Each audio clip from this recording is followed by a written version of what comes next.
الحمد لله نحمده ونستعينه ونستغفره ونؤمن به ونتوكل عليه ونعوذ بالله من شرور أنفسنا ومن سيئات أعمالنا من يهده الله فلا مضل له ومن يضلل فلا هادي له وأشهد أن لا إله إلا الله وحده لا شريك له وأشهد أن سيدنا وسندنا وحبيبنا ومولانا محمدا عبده ورسوله صلى الله تبارك وتعالى عليه وعلى آله وأصحابه وبارك وسلم تسليما كثيرا كثيرا أما بعد فأعوذ بالله من الشيطان الرجيم بسم الله الرحمن الرحيم والعصر إن الإنسان لفي خسر إلا الذين آمنوا وعملوا الصالحات وتواصوا بالحق وتواصوا بالصبر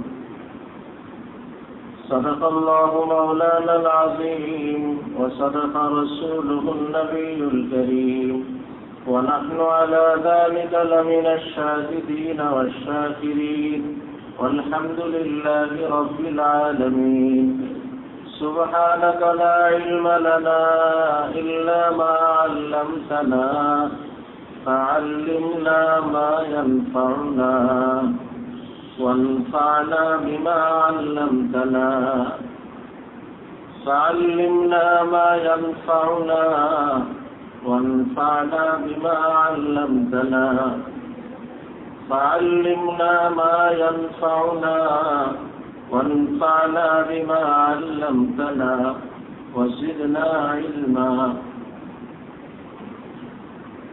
الحمد لله الحمد لله আল্লাহ তাআলার লাখ করোড় শুকর যে আল্লাহ তাআলার খাস ফজল করম মেহেরবানিতে এই ঈমানী মজলিসে শরীক হওয়ার তৌফিক আমরা পেয়েছি তার দরবারে শুকর আদায় করছি আলহামদুলিল্লাহ আলহামদুলিল্লাহ আমার প্রিয় ভাইরা মানুষ যখন কোন নেয়ামত পেয়ে আল্লাহর শুকর আদায় করে আল্লাহ তাআলা তার নেয়ামতকে বাড়ায় দেন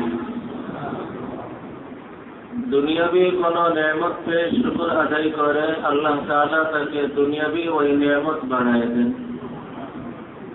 আখিরাতের কোন নেয়ামত পেয়ে শুকর আদায় করে আল্লাহ তাআলা তাকে আখিরাতের নেয়ামত বাড়ায় দেন কোন ঈমানী পরিবেশ পেয়ে শুকর আদায় করে আল্লাহ তাআলা তাকে ঈমানী পরিবেশে শরীক হওয়ার সুযোগ তৌফিক বাড়ায় দেন আর একজন মানুষ যখন ঈমানী পরিবেশ পেতে থাকে বারবার ঈমানী পরিবেশে আসতে থাকে বসতে থাকে আল্লাহ তাআলা তার অন্তরের ভিতরে ঈমানকে মজবুত করতে থাকে তার ঈমান শক্তিশালী হতে থাকে তার ঈমানের শিকড় তার অন্তরের গভীর পর্যন্ত যেতে থাকে মানুষের ঈমান যখন বাড়তে থাকে ঈমানী মেহনত বাড়তে থাকে ঈমান বাড়তে থাকে তো ওই ঈমান তার মাওলাই পাকের সাথে তার সম্পর্ক বাড়াইতে থাকে তার গোটা অস্তিত্বের মধ্যে আল্লাহ সামনে এসে পড়ে সে আল্লাহকে পাওয়ার জন্য সমস্ত কোরবানি সমস্ত ত্যাগ স্বীকার করতে তার জন্য কোনো ব্যাপারই হয় না হাসতে হাসতে আল্লাহর জন্য সমস্ত কোরবানি সে পেশ করতে পারে মালের কোরবানি সময়ের কোরবানি জানের কোরবানি সমস্ত কোরবানি দেওয়ার জন্য তার দিল শুধু প্রস্তুতি হয় না আনন্দিত হয়ে ওঠে মানুষ যখন ইমানি পরিবেশ পেতে থাকে, ইমানি মেহনতে লাগতে থাকে, ইমান তার ভিতরে জিন্দা হতে থাকে, ওই ইমান তার অবস্থান আল্লাহর আনুগত্যে, আল্লাহর ইতাআতের পরে উঠায় দেয়, আল্লাহর নাফরমানি থেকে তাকে বাঁচাইতে থাকে। ইমান তখন তাকওয়ার স্তরে, ইমান তখন তাকওয়ার স্তরে পৌঁছতে থাকে। আর যখন মানুষের ইমান তাকওয়ার স্তরে পৌঁছতে থাকে, ওই মানুষটা বড় সৌভাগ্যবান। যখন মানুষের ইমান তার মালিকের সাথে জোড়ায় দেয়, যখন ইমান মালিকের আনুগত্যের পরে উঠায় দেয়, ইমান তাকওয়ার পরে উঠায় দেয়, তার দুনিয়াও কামিয়াব, তার আখিরাতও কামিয়াব। মানুষের ইমান তাকওয়ার পরে উঠায়, তার আল্লাহ তাআলা তার দুনিয়াকেও কামিয়াব করেন, তার আখিরাতকেও কামিয়াব করেন। দুনিয়া কামিয়াব হয়, আখিরাতও কামিয়াব হয়। কোথায় পাওয়া গেল? সরাসরি কোরআন বলে, আলা ইন্না আউলিয়া আল্লাহ লা খাউফুন আলাইহিম ওয়া লা হুম ইয়াহজানুন আল্লাযীনা আমানু ওয়া কানূ ইয়াত্তাকুন الذين آمنوا وكانوا يتقون لهم البشرى في الحياة الدنيا وفي الآخرة لهم البشرى في الحياة الدنيا وفي الآخرة দুনিয়াতেও তাদের জন্য সুসংবাদ, আখিরাতেও তাদের জন্য সুসংবাদ। দুনিয়াতে সে কোনো সমস্যায় পড়ে, আল্লাহ তাআলা তার সমস্যা এমন সমস্যা যে সমস্যা থেকে বের হওয়ার কোনো পথ নেই, আল্লাহ তাআলা তার জন্য স্পেশালি ভাবে পথ করে দেন। তার কোনো প্রয়োজন দেখা দেয়, যে প্রয়োজন পুরো হওয়ার কোনো সুযোগ সম্ভাবনা থাকে না, আল্লাহ তাআলা কল্পনার ঊর্ধ্ব থেকে তার প্রয়োজনকে পুরো করে দেন। কোরআন বলে, وَمَن يَتَّقِ اللَّهَ يَجْعَل لَّهُ مَخْرَجًا وَيَرْزُقْهُ مِنْ حَيْثُ لَا يَحْتَسِبُ। যখন মানুষ এই ইমানি পরিবেশ, ইমানি মেহনত তার তাকওয়া পর্যন্ত পৌঁছায়, ইমান এবং তাকওয়ার পরে উঠে যায়, আল্লাহ তাআলা তার অন্তরের ভিতরে এক আলো দান করেন। সত্য মিথ্যাকে পার্থক্যকারী এক আলো আল্লাহ তাআলা তার অন্তরে দান করেন। কোরআন বলে, ইয়া আইয়ুহাল্লাযীনা আমানু ইন তাত্তাকুল্লাহা ইয়াজআল লাকুম ফুরকানা। আল্লাহ পার্থক্যকারী এক নূর অন্তরে দান করেন। যখন এই ইমানি মেহনত শুধু নিজ পর্যন্ত না, সে তার পরিবার, সে তার এলাকা, সে তার মাহলের মধ্যে ইমান তাকওয়ার মেহনত করে, আর একটা পরিবেশ, একটা মাহল তৈরি হয়ে ওঠে ইমানের পরে, তাকওয়ার পরে। সবাই ইমানওয়ালা জীবন, সবাই তাকওয়াওয়ালা জীবনের পরে আল্লাহ তাআলা ওই মাহলকে আসমান জমিনের বরকতওয়ালা মাহল বানায় দেয়। সরাসরি কোরআন বলে, ওয়ালাউ আন্না আহলাল কুরা আমানু ওয়াত্তাকাউ ওয়ালাউ আন্না আহলাল কুরা আমানু ওয়াত্তাকাউ লাফাতাহনা আলাইহিম বারাকাতিম মিনাস সামাই ওয়াল আরদ। আসমান জমিনের সমস্ত বরকত আল্লাহ তাআলা তাদের জন্য খুলে দেন। ওই মাহল, ওই এলাকা, ওই পরিবেশ বরকতওয়ালা হয়ে ওঠে। আল্লাহ তাআলা আমাদের সকলকে আজীবন ইমানি পরিবেশ ধরে ইমানকে জিন্দা করার, ইমানকে তাজা করার, ইমানকে মজবুত করার তৌফিক আল্লাহ আমাদেরকে নসিব করেন। মেরে মহতারাম ভাইয়া, আমি আপনাদের খিদমতে কোরআনে কারীমের খুব ছোট্ট একটা সূরা তেলাওয়াত করেছি। এই সূরাকে সামনে রেখে খুব সংক্ষিপ্ত কিছু জরুরি কথা আলোচ করার চেষ্টা করব। আল্লাহ তাআলার কথাগুলি আমাদের সকলের উপকারী কথা হিসেবে কবুল করে নেয়। কোরআনে কারীম সর্বপ্রথম যুগের কসম খেয়ে বলতেছেন, ওয়াল আসর, সময়ের কসম, যুগের কসম। ইন্নাল ইনসানা লাফী খুসর, সমস্ত মানুষ কোন মুস্তাসনা নাই, কেউ বাদ নেই। সমস্ত মানুষ, শিক্ষিত অশিক্ষিত, পদওয়ালা পদহারা, পুরুষ মহিলা, সম্পদওয়ালা সম্পদহারা, বড় ডিগ্রিওয়ালা, টিপসাইটি থেকে আঙ্গুল কাপা ব্যক্তি, সমস্ত মানুষকেই সামনে রেখে বলতেছে ইন্নাল ইনসান লাফি খুসর, সবাই ক্ষতির ভিতরে। ওয়াল আসর, যুগের কসম, সময়ের কসম, ইন্নাল ইনসান লাফি খুসর, নিঃসন্দেহে সমস্ত মানুষ ক্ষতির ভিতরে। তবে হ্যাঁ, চারটে গুণ যারা গ্রহণ করবে তারাই এই ক্ষতি থেকে মুক্ত হবে, তারাই কামিয়াব হবে, তারাই সফল কাম হবে। কি সেই চারটে গুণ?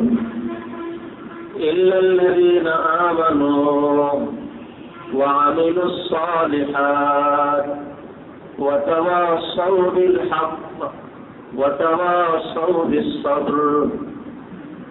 যুগের কসম, সবাই ক্ষতির ভিতরে। শুধুমাত্র এই চার গুণের গুণী এরাই ক্ষতি থেকে মুক্ত। আল্লাহ এই চার গুণ আমাদের সকলকে গ্রহণ করার তৌফিক দান করেন। এই চার গুণের গুণী হওয়ার তৌফিক আল্লাহ আমাকে আমাদের সকলকে নসিব করেন।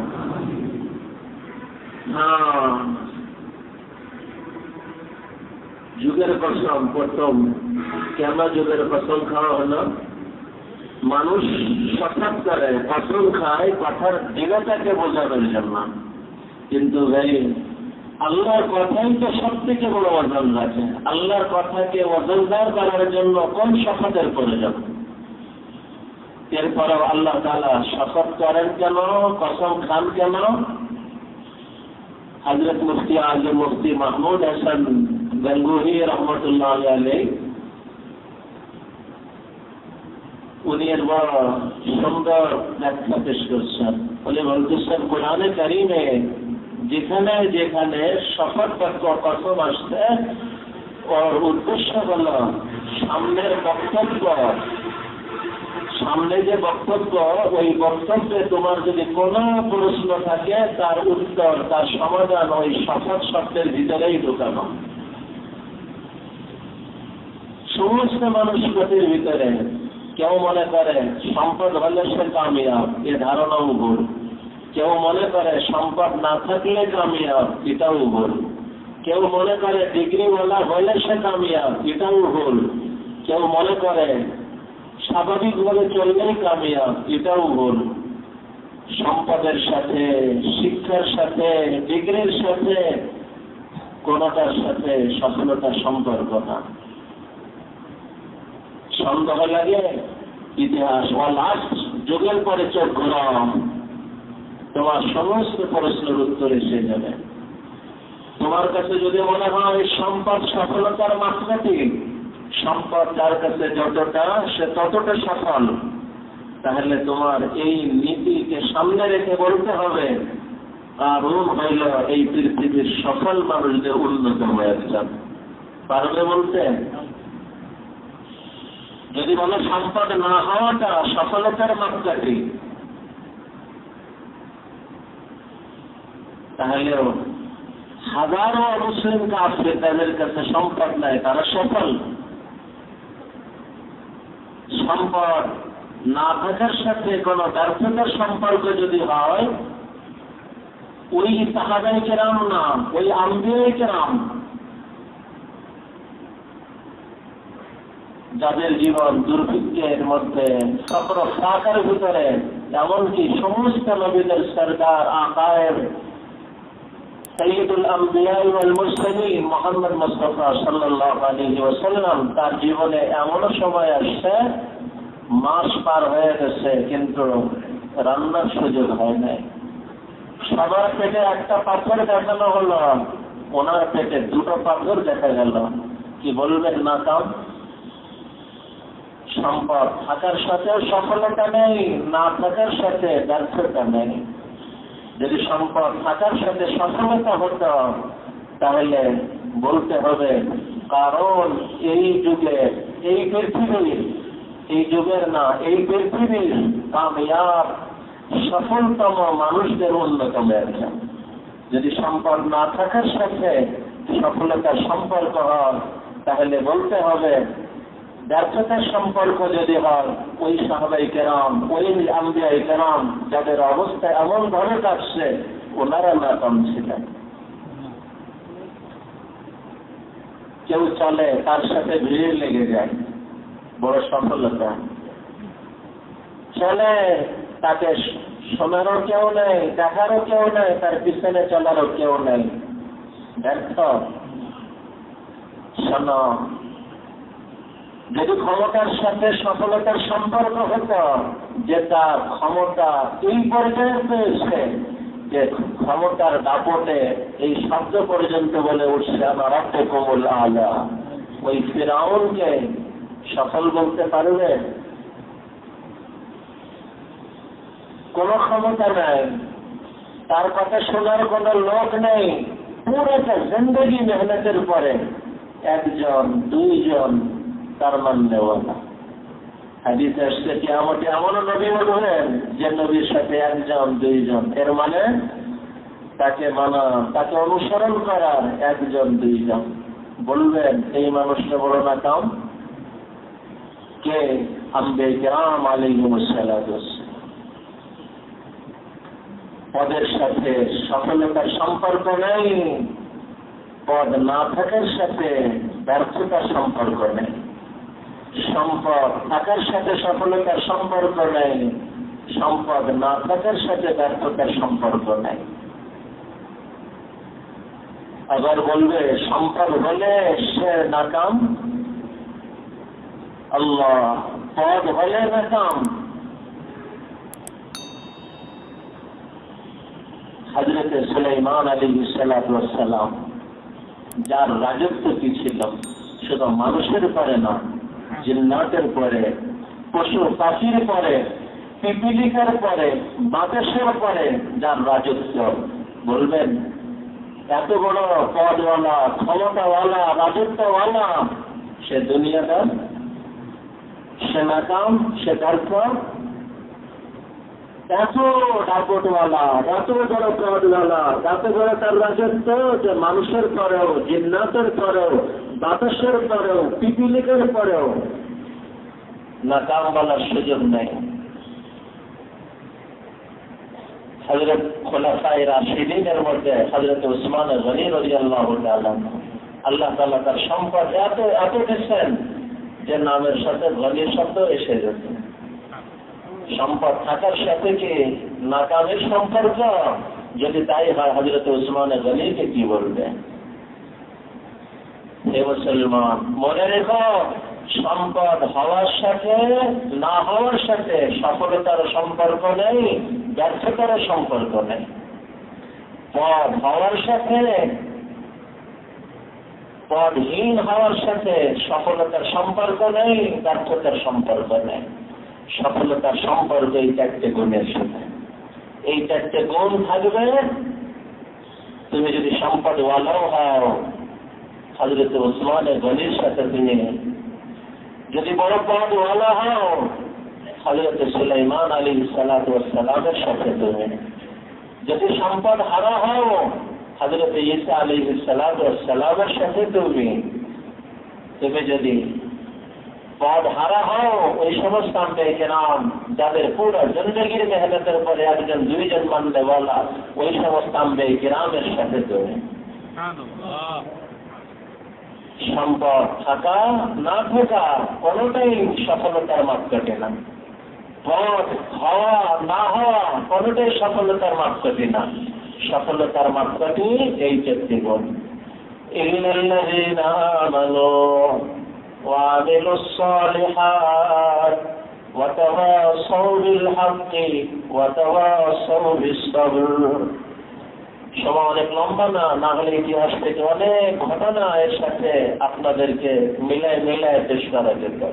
হে আমার প্রিয় ভাইয়েরা, সফলতার সম্পর্ক যে চারটে গুণ, তার এক নম্বর গুণ জীবনকে ঈমানের জীবন বানাও।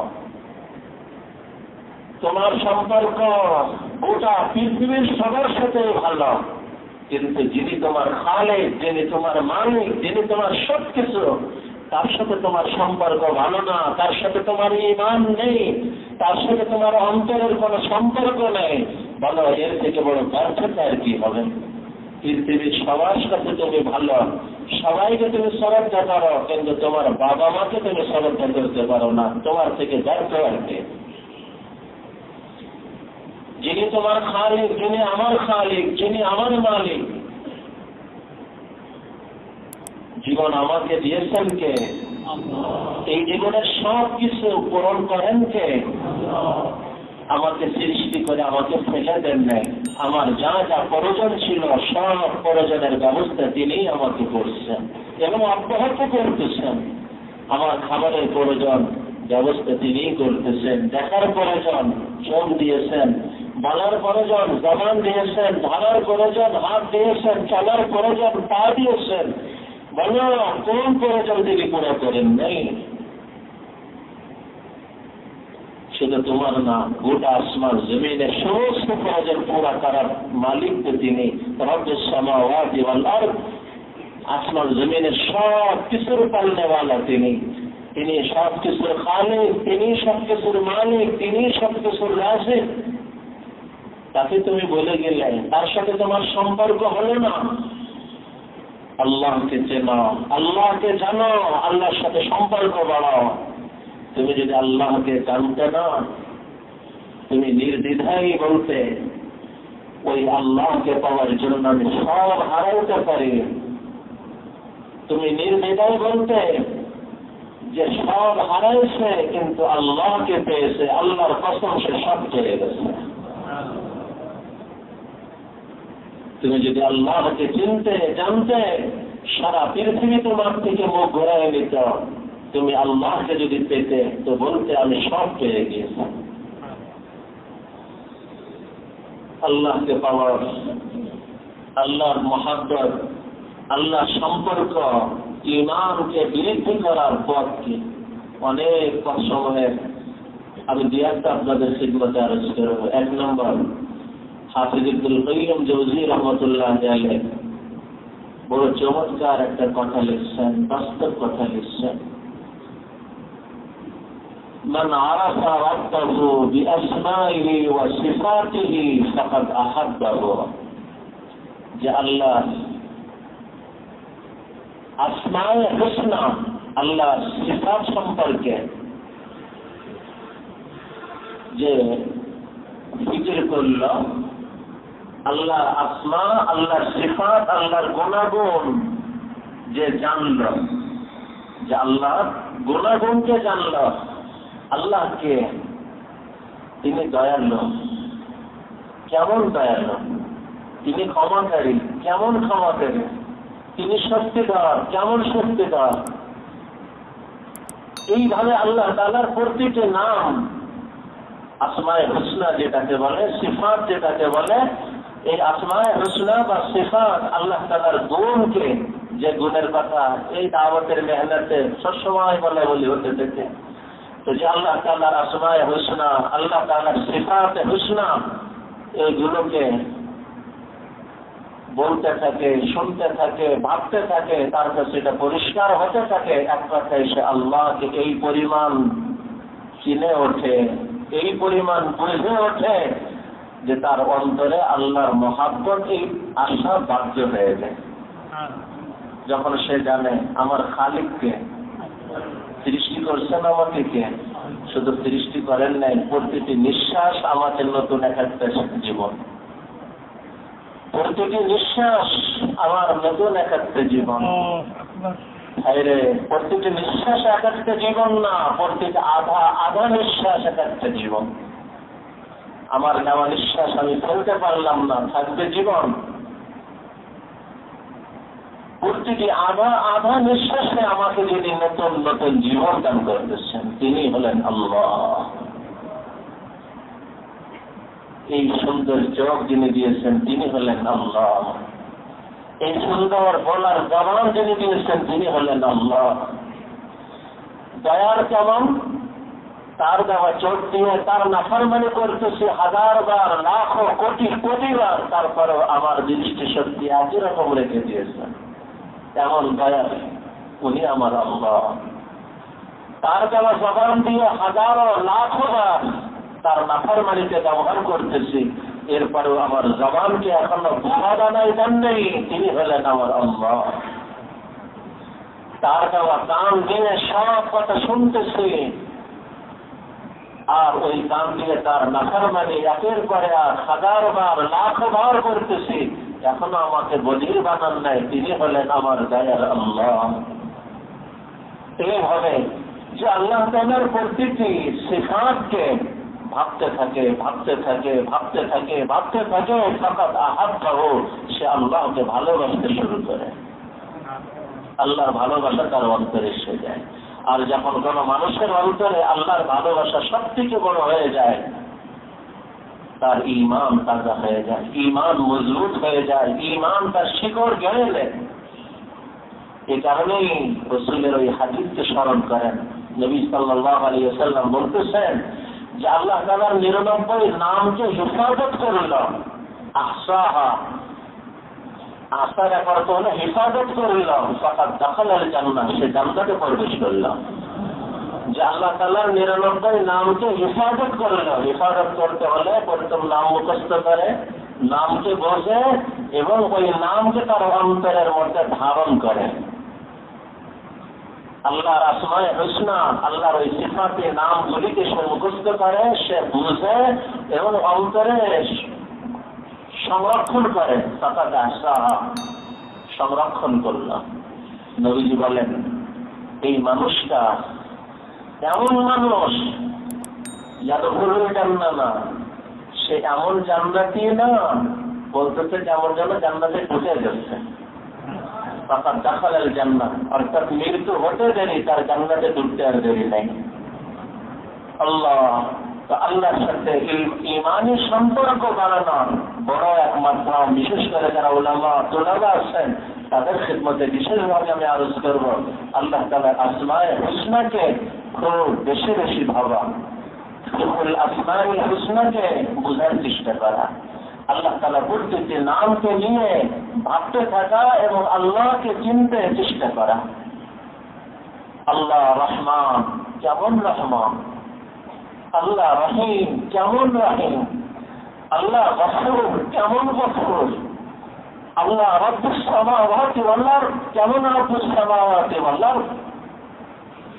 আল্লাহ এক একটা নামকে নিয়ে ভাবতে থাকা, তার গভীরে ডুবতে থাকা, তার গভীরে হারাইতে থাকা।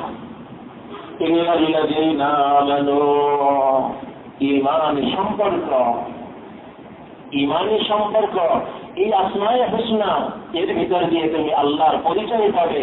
আর তুমি যদি সত্য আল্লাহর পরিচয় পেয়ে যাও, তোমার অন্তর জুড়ে আল্লাহ এসে যাবে, তোমার অন্তর জুড়ে আল্লাহ এসে যাবে।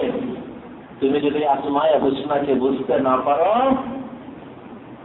আসমায়ে হুসনা বুঝলে ওয়ালাদের কাছে যাও, ওই উলামায়ে কেরামের কাছে যাও। আসমায়ে হুসনা আলোচনা যে পরিবেশে, যে মাহলে, ওই দাওয়াত ও তাবলীগের মাহলে আসা যাওয়া করা। আসমায়ে হুসনা আল্লাহ তাআলার নাম, এই সিফাত, এই গুণাগুণ যারা বোঝে তাদের কাছে যাও, আল্লাহর গুণাগুণ তাদের থেকে শোনো, আল্লাহর আসমায়ে হুসনাকে হল করার চেষ্টা করো, দিলের ভিতরে ধারণ করার চেষ্টা করো। ওই পরিবেশে যাও, ওই মাহলে যাও, ওই দাওয়াতে তাবলীগের পরিবেশে যাও, যে পরিবেশে আল্লাহর জাত ও সিফাতের আলোচনা হয়, উঠতে বসতে চলতে ফিরতে ওই কথাই বলা হয় আল্লাহ খাওয়ান, আল্লাহ বলেন, আল্লাহ সব কিছু করেন। ওই পরিবেশে আসা যাওয়া করে, এর দ্বারা ঈমান মজবুত হবে। ঈমান যখন মজবুত হয়, এই ঈমানের মজবুতি তার ভিতরে আল্লাহর মহাব্বত তৈরি করে, আর এই মহাব্বত আল্লাহর আনুগত্যের পরে তাকে উঠায়। আর যখন কোনো মানুষ আল্লাহর আনুগত্যের পরে উঠায়, সরাসরি কুরআন বলে তার জীবন এমন সফল, সফলতার চূড়ান্ত পর্যায়ে সফল। ومن يطع الله ورسوله فقد فاز فوزا عظيما ومن يطع الله ورسوله فقد فاز فوزا عظيما সে চূড়ান্ত সফলতা অর্জন করে। আল্লাহ আমাদেরকে কবুল করেন। যদি আমার এই সম্পর্ক আল্লাহর সাথে আমার ঈমান, আল্লাহর প্রতি আমার ঈমান সম্পর্ক আমাকে যদি আল্লাহর নাফরমানি থেকে না বাঁচায়, আল্লাহর আনুগত্যের উপরে না ওঠায়, বুঝতে হবে এটা আমার মহাব্বতের শুধু মুখের দাবি, বাস্তবে আমার অন্তরে ওই মহাব্বত আসে নাই, ওই ঈমান আসে নাই, ওই অবস্থা আসে নাই। تصل إليها وأنت تظهر حبه تصل إليها وأنت تظهر حبه وهذا لعمري في الفعل بديع তুমি আল্লাহর নাফরমানি করো আর দাবি করো আমি আল্লাহকে ভালোবাসি, আমার অন্তরে আল্লাহর ভালোবাসা আসবে। আরে এ বড় অদ্ভুত দাবি তোমার, এ অদ্ভুত আচরণ তোমার, যে বড় অদ্ভুত আচরণ তোমার। لو كان حبك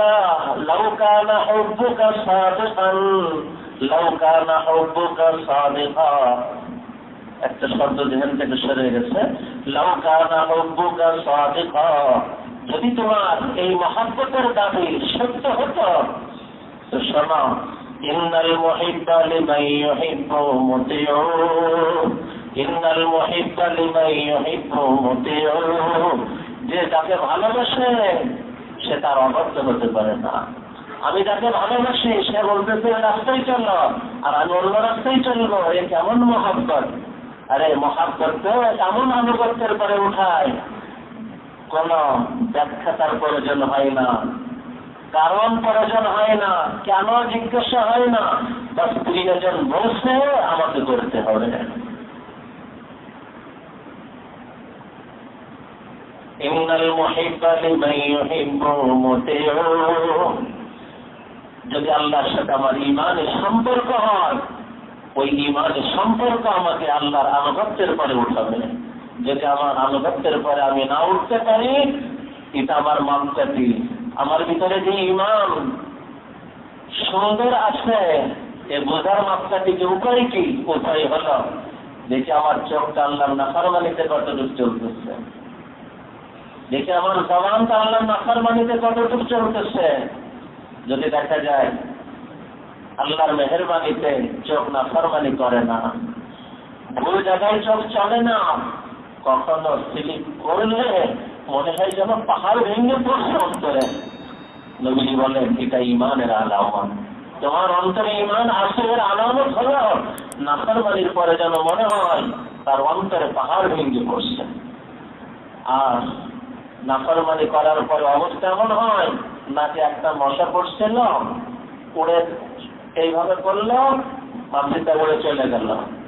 এটা আলামত, লক্ষণ আমার অন্তরে ঈমান নাই, আমার অন্তর মুনাফিকের অন্তর হয়ে আসছে। চোখ নাফরমানিতে লাগাইতেছি, অনুভূতি নেই। এই তো হলো নাকের পরে মাটি পড়ছে, উড়াই দিলাম, চলে গেছে। একবার বলে দিলাম আস্তাগফিরুল্লাহ, শেষ হয়ে গেছে। দিলের মধ্যে কম্পন আসে নাই, দিলের মধ্যে ধাক্কা আসে নাই। আমি কার নাফরমানিতে চোখ ব্যবহার করেছি? যিনি আমাকে চোখ দিয়েছেন। আমার জবান কার নাফরমানিতে ব্যবহার করেছি? যিনি আমাকে জবান দিয়েছেন। আমার হাত কার অবদ্ধতায় উঠাইছি? যিনি আমাকে হাত দিয়েছেন। আমার মেধাকে কার নাফরমানিতে ব্যবহার করছি? যিনি আমাকে মেধা দিয়েছেন। ইন্নাল মুহিব্বা লিমান ইউহিব্বু মুতিউ এই মহব্বত কোন মহব্বত না। হাযা লামরি ফিল ফিআলি বাজিউ এ তো বড় আজগবি দাবি তোমার মহব্বতের। এই মাত্রাটিকে সামনে রেখে এবার আমরা খেয়াল করি। হে আমার প্রিয় ভাইয়েরা, চোখ ভুল জায়গায় ব্যবহার হওয়ার পর অন্তর কেঁপে ওঠে কি?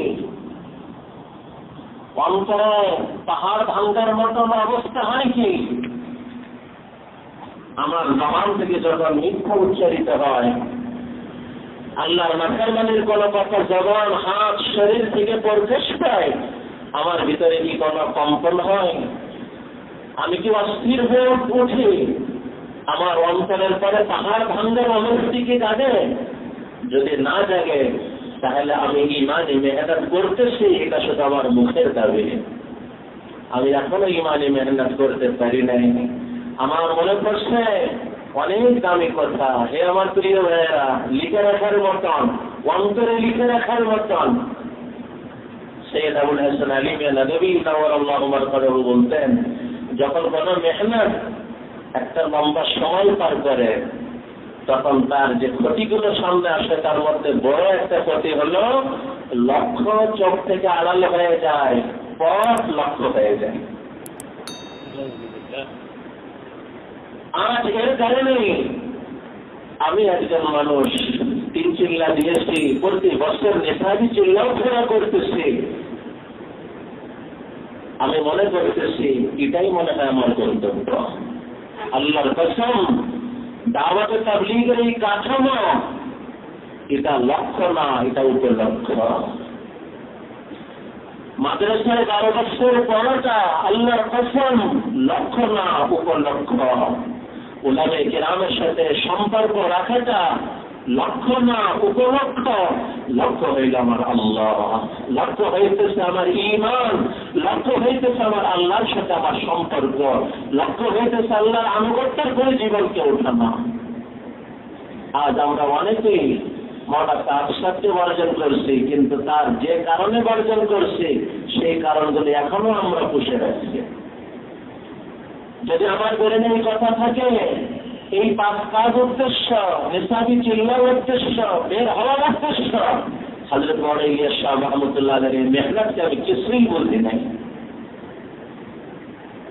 12 বছর মাদ্রাসায় পড়ে আলিম হওয়া, মাওলানা মুফতি হওয়ার উদ্দেশ্য হযরত মাওলানা কাসিম নানতুবী রহমাতুল্লাহ আলাইহি তাআলুম দেওবন্দের প্রতিষ্ঠাতার উদ্দেশ্যই বোঝে নেই। আমার প্রিয় ভাইয়েরা, এগুলো সব গন্তব্য না, গন্তব্য হইল আল্লাহ। এই কথা হযরত মাওলানা আলী মিয়া নদভী রহমাতুল্লাহ আলাইহি বলেন, যখন কোন মেহনতের শুরুতে থাকে লক্ষ্য সামনে তাজা থাকে, যার কারণে এই দাড়ি পাকা মানুষ যারা ওনাদের কাছে শুনে দেখেন, আমরা ওনাদের কাছে শুনি, যখন এই মেহনত শুরুতে ছিল মাত্র 3 দিন সময় লাগাইলে তার জীবনের যে পরিবর্তন হতো, এখন সাল লাগানোর পরেও, 3 চিল্লা লাগানোর পরেও এই পরিবর্তন হয় না। কেন?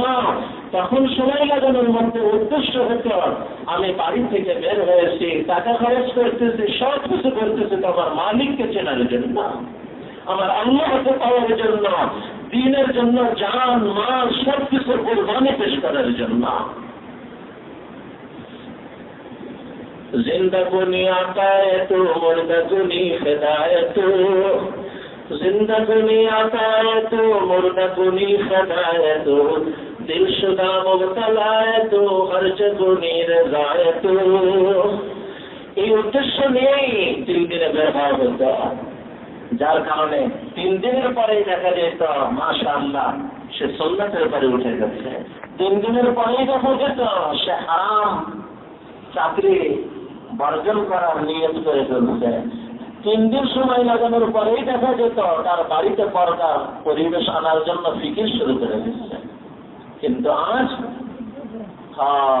গন্তব্য হারাই গেছে, বড় গন্তব্য হয়ে গেছে সব জায়গায়। এই দাওয়াতের মেহনতেও, ওই মাদ্রাসার পরিবেশেও, ওই খানকার পরিবেশেও, সব জায়গাতে লক্ষ্য হারাই গেছে, পথ লক্ষ্য হয়ে গেছে। আমার প্রিয় ভাইয়েরা, হযরত মাওলানা ইলিয়াস শাহ রহমাতুল্লাহ আলাইহি ওই মেহনতের নাম দেন নাই, বলছেন যদি আমি নাম দিতাম সেই নাম হতো তাহরিকে ঈমান, অর্থাৎ এর মধ্যে ঈমানকে তাজা করাটা কতখানি লক্ষণীয়। আমার ঈমান বাড়াতে হবে। ঈমান বলতেছে বোঝার মাত্রাটি কি, বোঝার আলামত কি, থার্মোমিটার কি? থার্মোমিটার হল আগে চোখ ভুল জায়গায় যেত, আমার কতটা কষ্ট হতো আর এখন কতটা কষ্ট হয়। আগে মিথ্যা কথা মুখ থেকে বের হলে ভিতরে কতটা নাড়া পড়তো, এখন কতটা নাড়া পড়ে। একজনের সাথে দুর্ব্যবহার করলে আগে কতটা মনে ধাক্কা লাগতো, এখনো কতটা ধাক্কা লাগে। এটা হলো মাপকাঠি।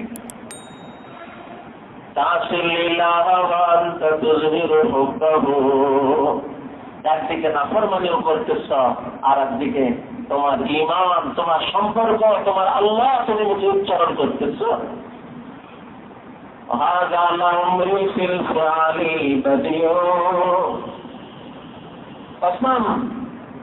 এ বড় আনোখা আজগবি কথা তোমার, আজগবি আচরণ তোমার।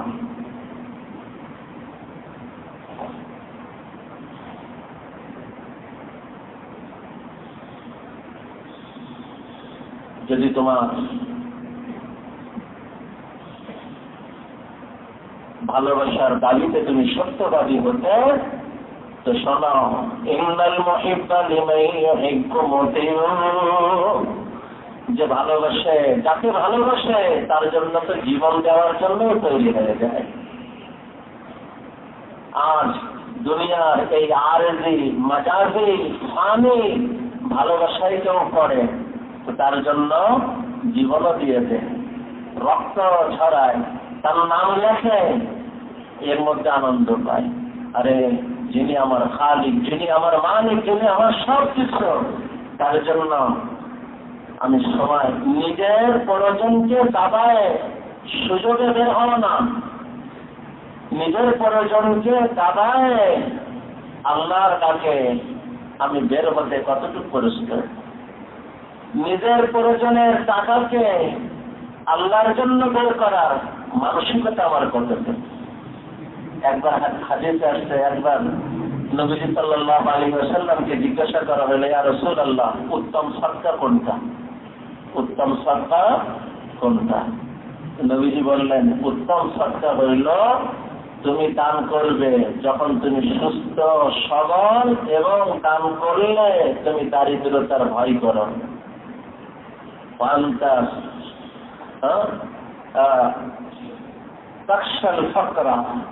তুমি সুস্থ, এমন না যে তুমি অসুস্থ, মৃত্যু সজ্জায় এখন ওসিয়ত করতেছে, এটা অমুককে দিও, এটা অমুককে দিও, এটা দিয়ে এই কাজ করো, অমুককে আল্লাহ রাস্তায় পাঠাও, অমুককে এলম শিখার সহযোগিতা করো, অমুক অসহায়কে দিও না। তুমি সুস্থ, তোমার প্রয়োজন এতটা প্রয়োজন, তুমি এই প্রয়োজন থেকে বের করলে তুমি আশঙ্কা করো যে তুমি দরিদ্রতার শিকার হবে। অর্থাৎ তোমার নিজের প্রয়োজনকে দাবায় যদি অন্যের প্রয়োজনে বের করতে পারো, তাহলে বোঝা যাবে তুমি আল্লাহর জন্য মাল বের করতে পারছো। জি আমার প্রিয় ভাইয়েরা, কথা লম্বা হয়ে যাইতেছে। যে চারটে গুণের পরে সকলে তার সম্পর্ক, তার এক নম্বর গুণ ইল্লাল্লাযীনা আমানু, জীবনকে ঈমানের জীবন বানাও। ঈমান আমার ভিতরে আছে কিনা এর মাপকাঠি হলো আমি আল্লাহর আনুগত্যে কিনা, আমি আল্লাহর নাফরমানিতে কিনা। কখনো নাফরমানি হয়ে গেলে আমার অন্তর কেঁপে ওঠে কিনা, পাহাড় ভেঙে অন্তরে পড়ার অনুভূতি আমার ভিতরে যাবে কিনা। যদি এটা না হয় তাহলে মনে রাখো তুমি ঈমানের মেহনতের নাম ব্যবহার করতেছ, ঈমান তোমার ভিতরে বাড়তেছে না। আল্লাহ আমাকে, আমাদের সকলকে ওই সত্যতার ঈমান নসিব করে, যে ঈমান মানুষকে আল্লাহর ইতাআতের পরে, আনুগত্যের পরে উঠায়। ওই ঈমান, যে ঈমান মানুষকে তাকওয়ার পরে উঠায়, যে তাকওয়ার পরে দুনিয়া আখিরাতের সফলতা, কামিয়াবি কোরআন ঘোষণা করছে, লাহুমুল বুশরা ফিল হায়াতিদ দুনিয়া ওয়া ফিল আখিরাহ। আমার প্রিয় ভাইরা, দ্বিতীয় নম্বর গুণ ওয়া আমিলুস সালিহাত, জীবনকে নেক আমলের জীবন বানায়। এই দুটোকে একত্র করে কোরআন আর এক জায়গায় বলেন, যদি কেউ তার জীবনকে ঈমান আর আমলের সালেহের সমন্বয়ে জীবন বানায়, আল্লাহর বর্ণনা বলবো না, খেয়াল করেন। আমি আল্লাহ অবশ্যই অবশ্যই তাকে শান্তিময় জীবন দান করবো। এটার দুনিয়াতে শান্তি তালাশ করতেছে কোথায়? শান্তি আল্লাহ এই জায়গাতে রাখছে। আল্লাহর নির্ধারণ করা পথে যদি শান্তিকে তালাশ করো, পেয়ে যাবে, সহজে পাবে। নিজের মত মতো পথে তালাশ করবে, পাবে না, যা ছিল তাও ধরে রাখতে পারবে না, আড়াই দেবে। তো দুনিয়াতে তোমার জীবন শান্তিময় হবে, আর আখিরাত কল্পনাতীত হয়ে উঠবে। কোরআন বলে, মান আমিলা সালিহান মিন যাকারিন আও উনসা ওয়া হুয়া মুমিন ফালানুহইয়ান্নাহু হায়াতান তাইয়্যিবা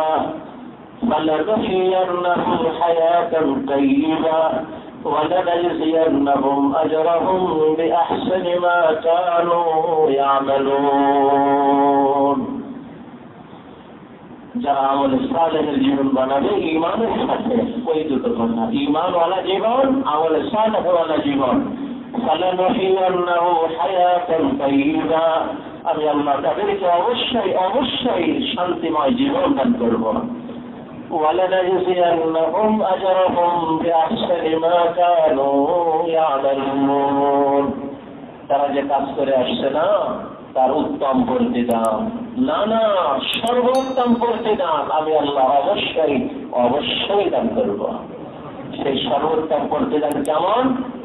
এমন এমন এত এত কোন চোখ দেখে নাই, কান শোনে নাই, কোন মানুষের কল্পনাতেও আসতে পারে না। أعددت لعبادي الصالحين ما لا عين رأت ولا أذن سمعت ولا خطر على قلب بشر। মানুষ দেখে, মানুষ শোনে, শোনা আর দেখাকে যোগ করে ভাবে। বলতেছে এই ভাবতে ভাবতে, কল্পনা করতে করতে তোমার কল্পনার দোষ পর্যন্ত হবে, আমি তার থেকে উন্নত আখিরাত তোমার জন্য তৈয়ার করে রাখছি। أعددت لعبادي الصالحين ما لا عين رأت ولا أذن سمعت ولا خطر على قلب بشر। ওই জান্নাতের দিকে তুমি কোন খরচটার পিছনে করছ? তুমি ওই জান্নাতের পাগল হও, ওই জান্নাতের দিকে অগ্রসর হও। কেমন অগ্রসর হবে? হেঁটে হেঁটে? না না, দৌড় লাগাও। আল্লাহকে পাওয়ার জন্য দৌড় লাগাও, ভাগো। তোমার শরীরের শেষ শক্তি দিয়ে তুমি দৌড় লাগাও ঈমানের দিকে, আল্লাহকে পাওয়ার দিকে, ঈমান আমল সালেহের দিকে। বসে থেকো না, পায়ে হেঁটে হেঁটে চলো না, স্বাভাবিক দৌড় লাগাও না, প্রতিযোগিতার সাথে দৌড়াও। وسارعوا إلى مغفرة من ربكم وسارعوا إلى مغفرة من ربكم وسارعوا إلى مغفرة من ربكم وجنة عرضها السماوات والأرض। প্রতিযোগিতার সাথে বাড়ো আল্লাহর ক্ষমার দিকে, ওই জান্নাতের দিকে যে জান্নাতের চওড়াই 7 আসমান জমিন।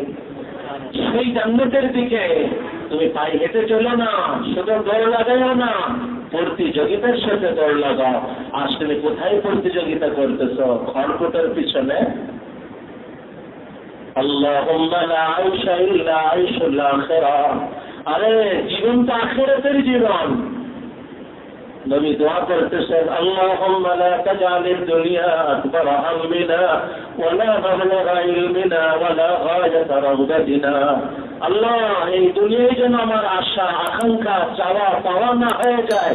আল্লাহ, আমার চাওয়া আখিরাতকে বানায় দেন, পাওয়া আখিরাতকে বানায় দেন, আবেগ অনুভূতি আমার আখিরাতকে বানায় দেন। আরে দুনিয়া কি আখিরাত কি? আমার ঘটনা মনে পড়ছে, হযরত যুলকারনাইন রাহমাতুল্লাহ আলাইহির ব্যাপারে ঘটনা বলা হয়। সারা দুনিয়ার পরে রাজত্ব করছেন, মৃত্যুর আগে আজীবনী ওসিয়ত করছেন।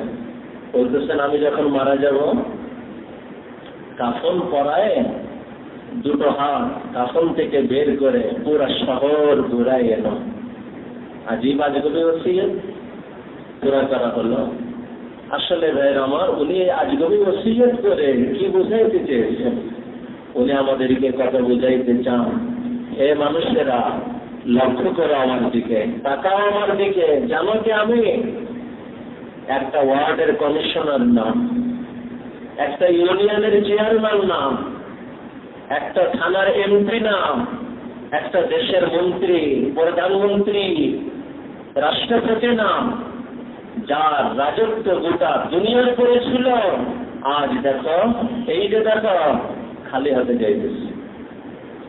সারা দুনিয়ার পরে রাজত্ব করে যদি আজ আমাকে এই খালি হাতে যেতে হয়, তুমি বাড়তে বাড়তে কতটা পারবে? সারা দুনিয়ার পরে রাজত্ব করে যদি আজ খালি হাতে আমাকে যেতে হয়, মনে রেখো তোমাকেও এমন খালি হাতে যেতে হবে। তোমার সবসময় হাতে রাখা যে ঘড়ি আংটি, ওটাও তোমার সাথে যাবে না।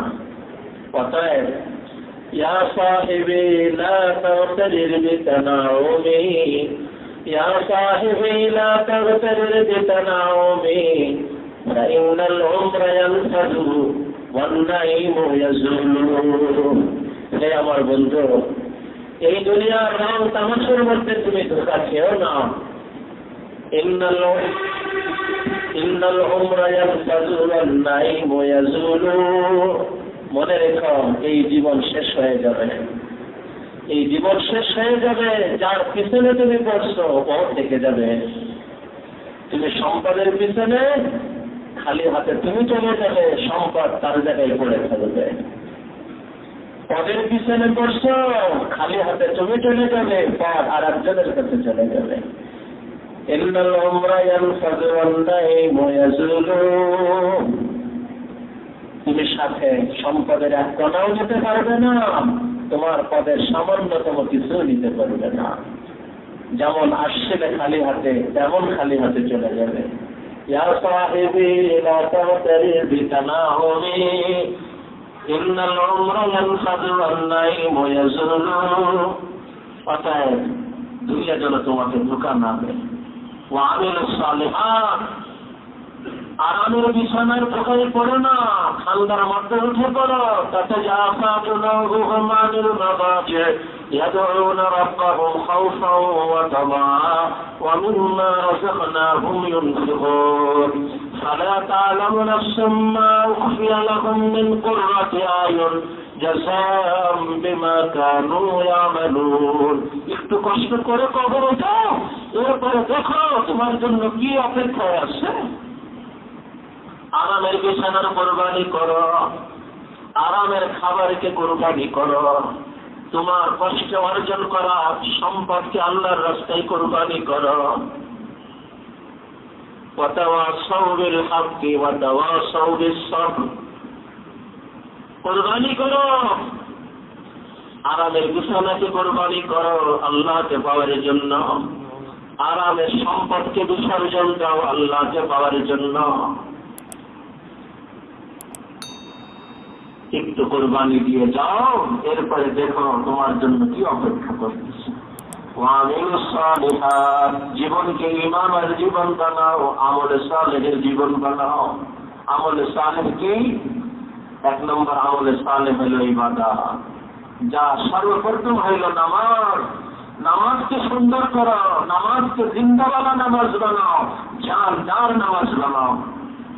মনে রেখো তোমার নামাজ যদি সুস্থ হয়, তোমার জীবন সুস্থ হয়ে যাবে।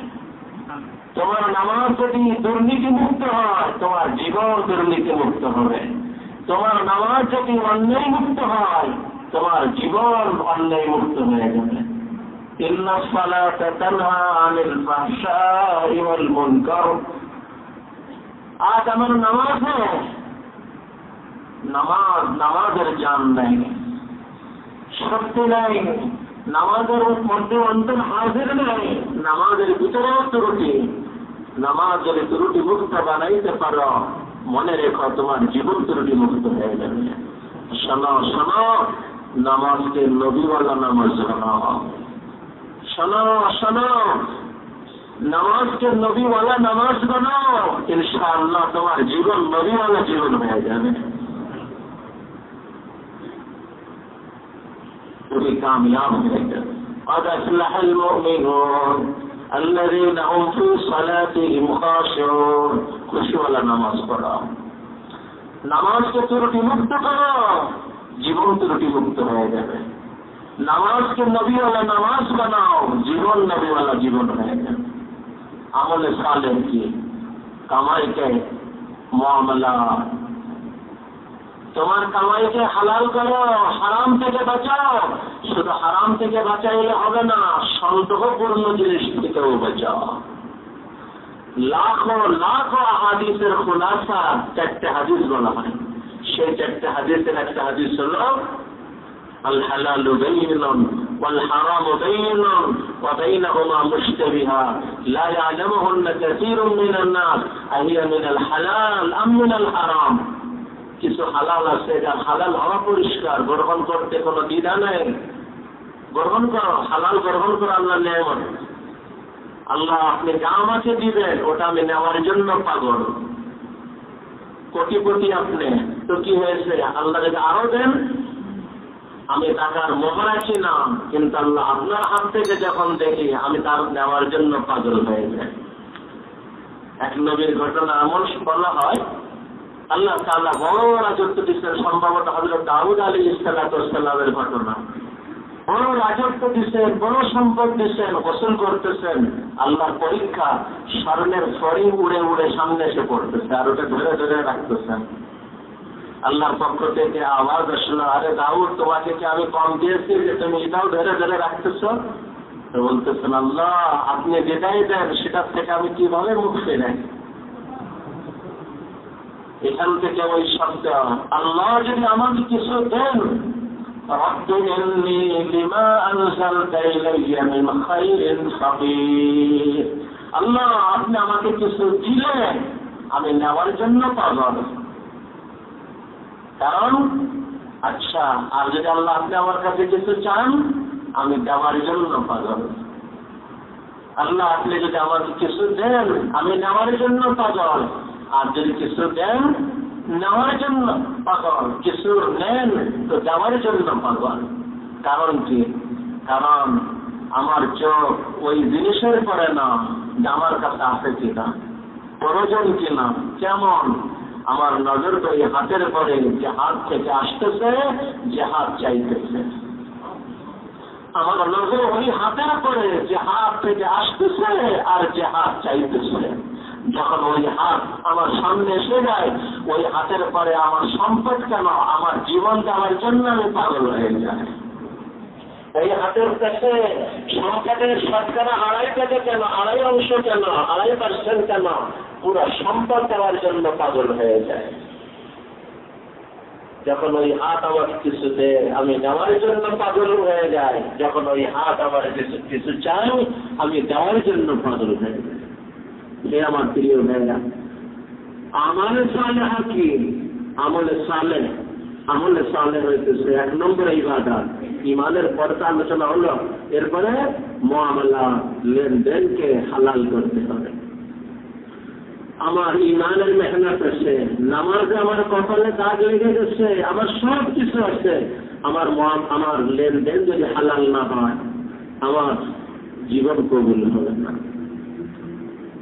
ثم ذكر رجلا أشعث أغبر يمد يديه إلى السماء يا ربي يا ربي ومطعمه حرام وملبسه حرام ومشربه حرام নবীজি বলেন فأنى يستجاب। একজন মানুষ দোয়া করতেছে, দোয়া কবুলের অনেক বিষয় তার সাথে আছে।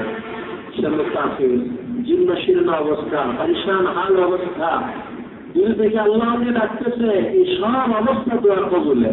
কিন্তু ঘটনা হলো, সে যে কাপড়টা পরে আছে ওটা হারাম কামাইয়ের কাপড়। যে খাবার খেয়ে তার শরীর বানায় রাখছে, ওই দেহটা হারাম।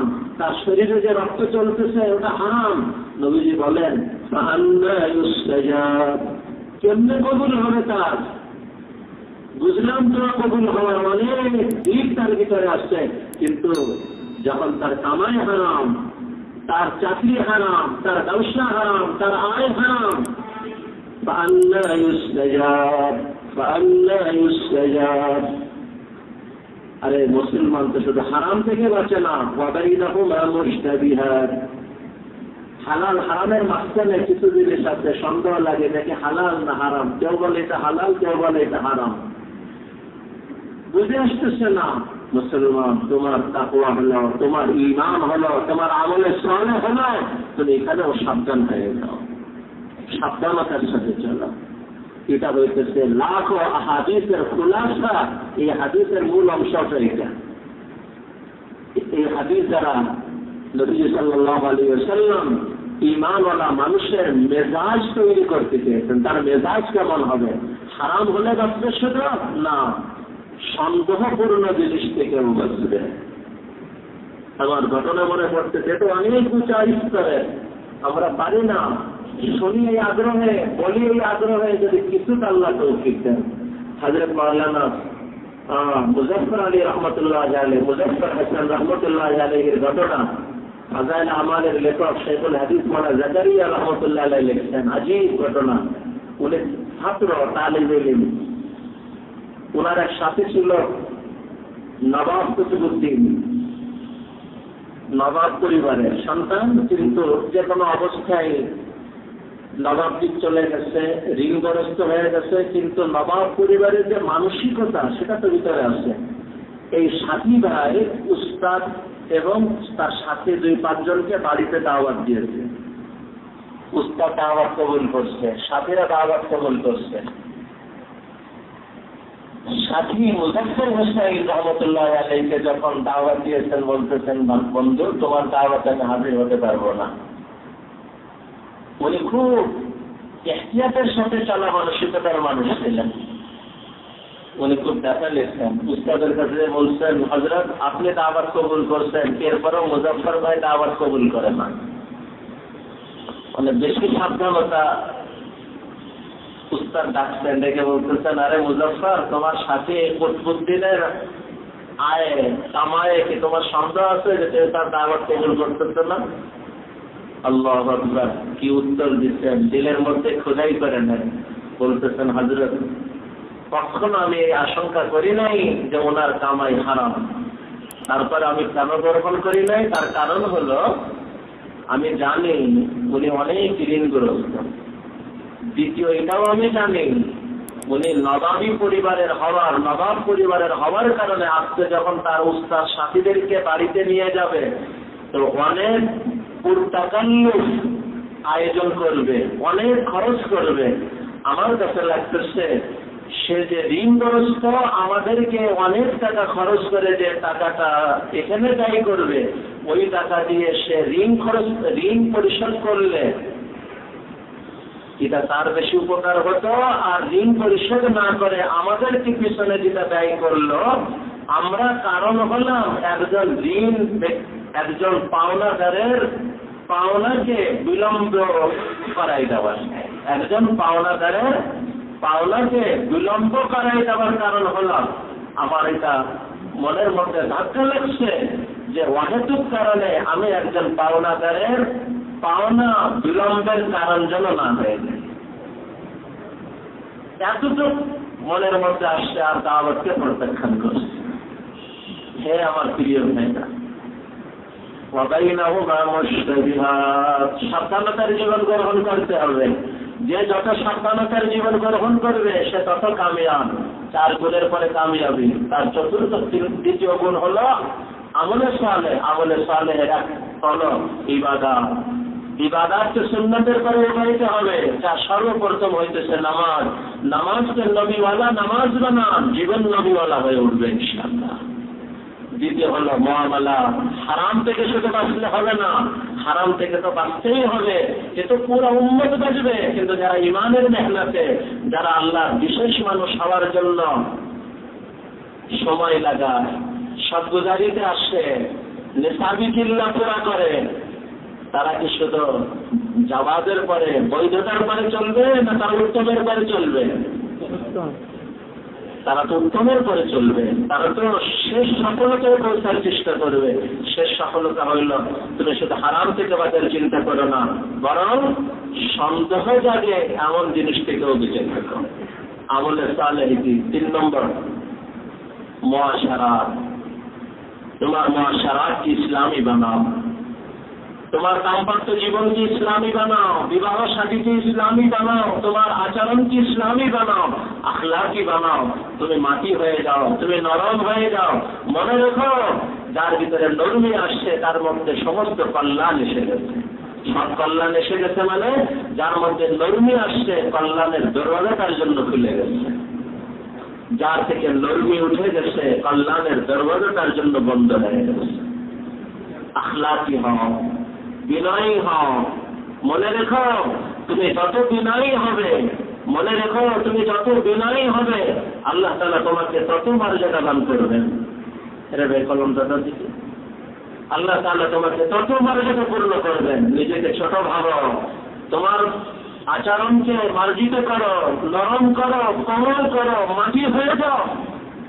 এদিকে তাকান যে আমার প্রিয় ভাইয়েরা, আল্লাহ তাআলা আমিত্ব আর সম্মান 2 মেরুতে রাখছেন।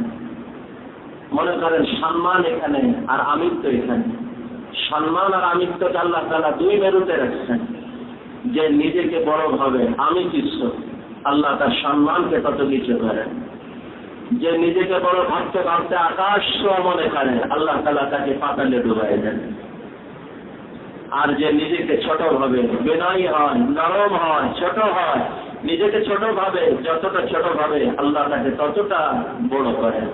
নিজেকে ছোট ভাবতে ভাবতে যখন নিজেকে পাতালে ডুবায় আল্লাহ তার অবস্থানকে আকাশ ছোঁয়া করে দেন।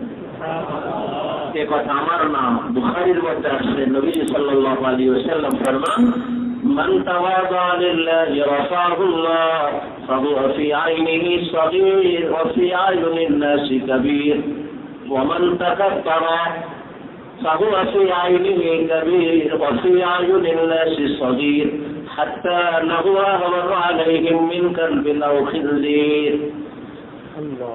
নিজেকে ছোট ভাবা, সমস্ত মুআশারার ভিত হইতেছে তাওয়াজু, আখলাকের ভিত হইল তাওয়াজু।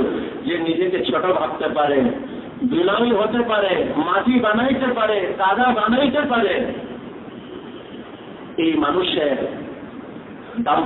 স্ত্রীর সাথে সম্পর্ক সুন্দর হয়, বাবার সাথে সম্পর্ক সুন্দর হয়, ভাইয়ের সাথে সম্পর্ক সুন্দর হয়, প্রতিবেশীর সাথে সম্পর্ক ভালো হয়, সাথীর সাথে সম্পর্ক সুন্দর হয়, সবার সাথে সম্পর্ক সুন্দর হয়। তো মুআশারা, আখলাক এর ভিত কি ভাই? তাওয়াজু, বিনয়, বিনয়, বিনয়, বিনয়।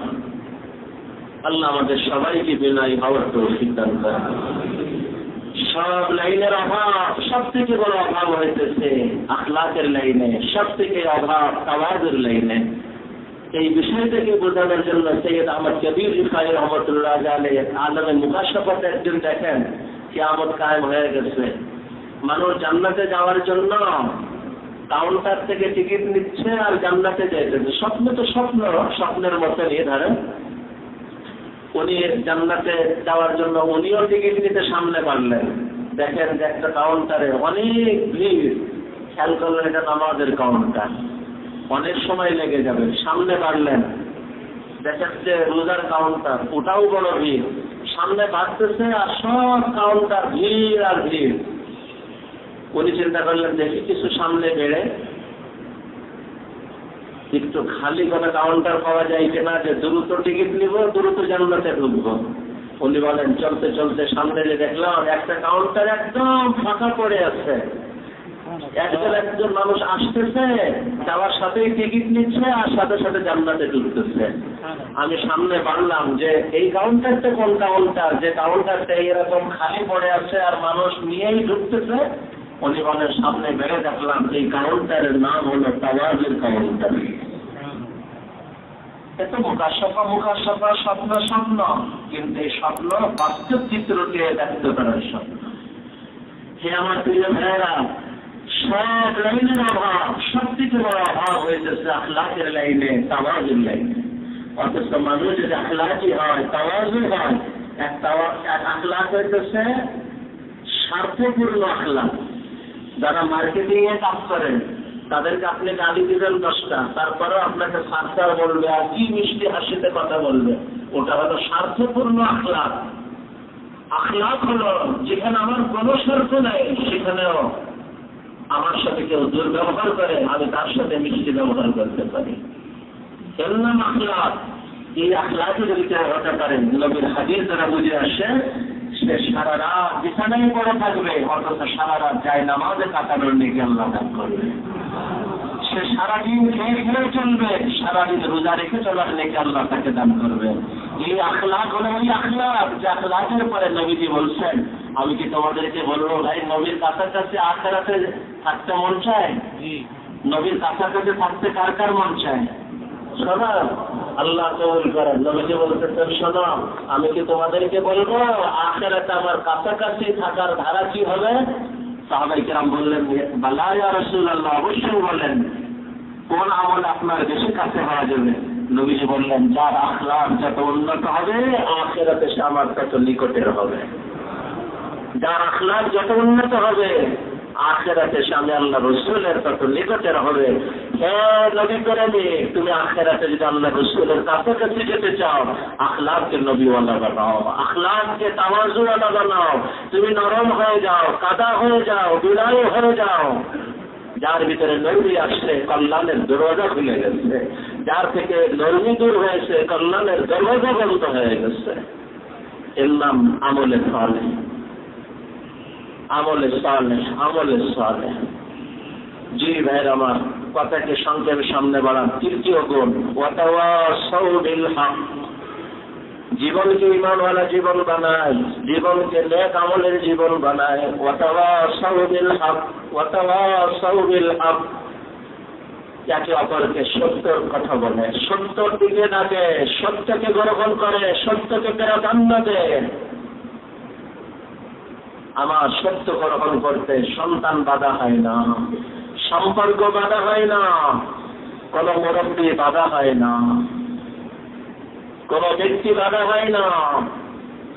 যাকে এতদিন মুরব্বী মেনে চলছি, আজ কেমনে তাকে বাদ দিয়ে উলামায়ে কেরামের কথা শুনি।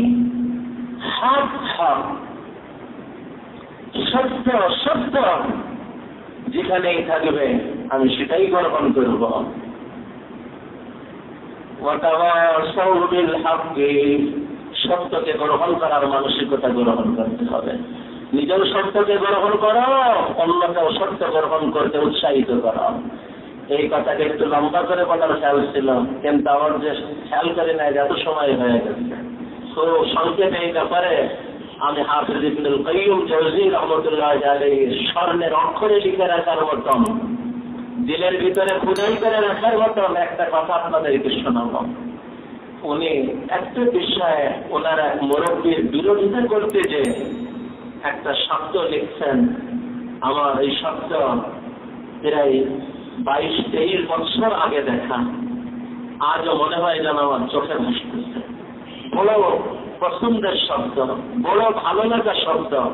উনি বলতেছেন, শাইখুল ইসলাম হাবিবুল ইলাইনা ওয়াল হাক্কু আহাব্বু ইলাইনা।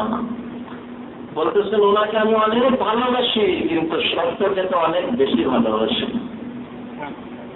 এটা হইল মুসলমানের মানসিকতা। আমি তাকে তো ভালোবাসি, কিন্তু সত্য সে তো আমার আরো বেশি ভালোবাসে। যার ভিতরে এই মানসিকতা আছে সে বলতে পারে, যখন হযরত ওমর মেম্বারে বলছেন আমি যদি ভুল করি কি করবে, যার ভিতরে এই মানসিকতা নবীর সোহবতে, নবীর তারবিয়তে তৈরি হয়েছিল এই সাহাবায়ে কেরামের কাফেলা, তারাই গেছেন মাজমার মধ্যে, বলতেছেন এই তলোয়ার দেখছেন না, এই তলোয়ারকে আপনাকে সোজা করে দেব। এটাই হলো ওয়াতাওয়াসাউ বিল হক। প্রিয়জন আমার প্রিয়, কিন্তু সত্য তার থেকেও বেশি প্রিয়। প্রিয়জন আমার প্রিয়, কিন্তু সত্য তার থেকে 1000 গুণ প্রিয়। লিখে নেন দিলের ভিতরে, প্রিয়জন আমার প্রিয়, কিন্তু সত্য তার থেকে 1000 গুণ বেশি প্রিয়। হযরতে আবু বকর সিদ্দিক রাদিয়াল্লাহু তাআলা তার ছেলের সাথে আব্দুর রহমান ইবনে আবু বকরের সাথে দস্তরখানায় বসে আছে। পিছনের ঘটনা আলোচনা হইতেছে। জঙ্গে বদরের সময়, বদরের জিহাদের সময় ছেলে তখনও কাফের ছিল, মুসলমান হন নাই। ছেলে বলতেছেন, আব্বা ওই যুদ্ধে কয়েকবার আপনি আমার সামনে পড়ে গেছিলেন, কিন্তু আপনাকে দেখে আমি আমার তলোয়ারকে নামাই নিয়েছিলাম, ধনুককে নিচে করে নিয়েছিলাম। সিদ্দিক আকবর উত্তর দিচ্ছেন, আল্লাহু আকবার। কি উত্তর? বলতেছেন, আব্দুর রহমান তুমি তো তোমার ধনুক তীর তলোয়ারকে নামিয়ে নিয়েছিলে, কিন্তু শোনো, তুমি যদি ওই দিন আমার সামনে পড়তে আবু বকরের তলোয়ার নামতো না। শেখুল ইসলাম হাবিবুল ইলাইনা ওয়াল হক ওয়া হাব্বু ইলাইনা। আর এটাই হইতেছে একজন আপনের সাথে কল্যাণ কামনা। সে যদি অন্যায় করে তুমি অন্যায়কে করতে দিও না। বুখারীর মধ্যে হাদিস আছে, নবী সাল্লাল্লাহু আলাইহি ওয়াসাল্লাম ফরমান, উনসুর আখা যালিমান আও মাজলুমা। তুমি তোমার ভাইয়ের সহযোগিতা করো, সে জালেম হলেও সহযোগিতা করো, মাজলুম হলেও সহযোগিতা করো। আজীব অদ্ভুত হাদিস বুখারীর মধ্যে আছে, উনসুর আখা যালিমান আও মাজলুমা। তুমি তোমার ভাইয়ের সহযোগিতা করো, সে জালেম হলেও সহযোগিতা করো, মাজলুম হলেও সহযোগিতা করো। সাহাবায়ে কেরাম বললেন, ইয়া রাসূলুল্লাহ, মাজলুম হলে সহযোগিতা তো বুঝে আসছে, জালেম হলে সহযোগিতা কেমনে করব? আল্লাহ দিলের মধ্যে গেছে নেন। নবীজি বলতেছেন, জালিম হলে সহযোগিতা হলো তাকে জুলুম করতে দিও না। পরিবেশ তৈরি করো, সত্যকে প্রকাশ করো, সত্যকে মানুষের কাছে পরিষ্কার করতে থেকো। মনে রেখো, ব্যক্তি তোমার কাছে অনেক প্রিয়, আল্লাহ আল্লাহ রসুল তার থেকে হাজার গুণ লাখো কোটি গুণ বেশি প্রিয়।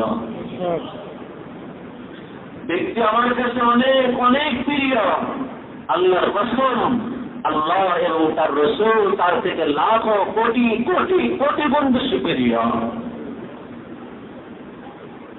ব্যক্তি আমার অনেক প্রিয়, অসম্ভব প্রিয়, কিন্তু এরপরেও বলতে হবে আল্লাহ এবং তার রসুল হাজারো লাখো কোটি কোটি গুণ বেশি প্রিয়। হে মুসলমান, তুমি কার ভালোবাসাকে হারাইতেছ? বিষয় সত্য মিথ্যা, বিষয় হাত না হতে উলামায়ে কেরাম তাদের কি মাথায় রাখা ছিল, কি সমস্যা ছিল? এই এক সমস্যা যে তোমার কাছে আখিরাতে যদি আল্লাহ আমাদের কাছে জিজ্ঞাসা, সাধারণ মানুষের কাছে কোরআন হাদিসের জ্ঞান ছিল না, তোমাদেরকে তো কোরআন হাদিসের জ্ঞান দেওয়া হয়েছিল, তুমি কেন কোরআন হাদিসের জ্ঞান দিয়ে উম্মতকে সত্য পরিষ্কার করো নাই? ওয়াতাওয়াসাউ বিল হক। উলামায়ে কেরামের দায়িত্ব হলো সত্যকে পরিষ্কার করা। সত্যকে পরিষ্কার করার পর সমস্ত দিনদার সাথীদের দায়িত্ব হলো ওই সত্যকে পরস্পরে দাওয়াত দেওয়া। ভাই, যদি তাবলীগ করেন, তাবলীগ উদ্দেশ্য না আল্লাহ উদ্দেশ্য? এই দাওয়াতের মেহনত দিন না দিনের বাইরে? যদি দিন হয় তো দিন কোরআন হাদিসের ভিতরের না বাহিরের? যদি ভিতরের হয় তো বলো, কোরআন হাদিসের যারা আলিম তারা দিনকে বেশি বুঝবে না আমরা বেশি বুঝবো? আমরা সাধারণ একজন জেনারেল, একজন প্রফেসর, একজন ডাক্তার, একজন অ্যাডভোকেট, সে কি দিন বেশি বুঝবে না কোরআন হাদিসওয়ালা বেশি বুঝবে? কোরআন হাদিসওয়ালা বেশি বুঝবে। এই জন্য ভাইরা আমার কথা একদম পরিষ্কার, কারোর সাথে আমাদের কোনো ব্যক্তিগত কোনো দ্বন্দ্ব নাই। আজ ফিরে আসবে, মাথার পরে নিয়ে নেব, কলিজার মধ্যে গ্রহণ করে নিব। তাদের সাথে কোনো ব্যক্তি বিরোধ নেই, আদর্শের বিরোধ, হক সত্যের বিরোধ। অতএব আমাকে বলতে হবে তারা আমার বড় প্রিয় ছিল, কিন্তু আল্লাহ এবং তার রসুল যে তার থেকে লাখো কোটি গুণ বেশি প্রিয়। ওয়াতাওয়াসাউ বিল হক, ওয়াতাওয়াসাউ বিল হক। কামিয়াব হতে পারবে না আর যত সময় এই চারটে গুণ তোমার ভিতরে না আসবে। আমি মেহনত করতেছি, কিন্তু যখন আমার সামনে হকের বিষয় আসবে আমাকে হক গ্রহণ করতে হবে, সত্য গ্রহণ করতে হবে। যদি সত্য আমার আপন থেকে সরে যেও গ্রহণ করা লাগে, আমার আপনকেও ছুটে ছেড়ে আমাকে গ্রহণ করতে হবে। বলে রাখা, দাওয়াত তাবলীগের এই কাঠামো উদ্দেশ্য না।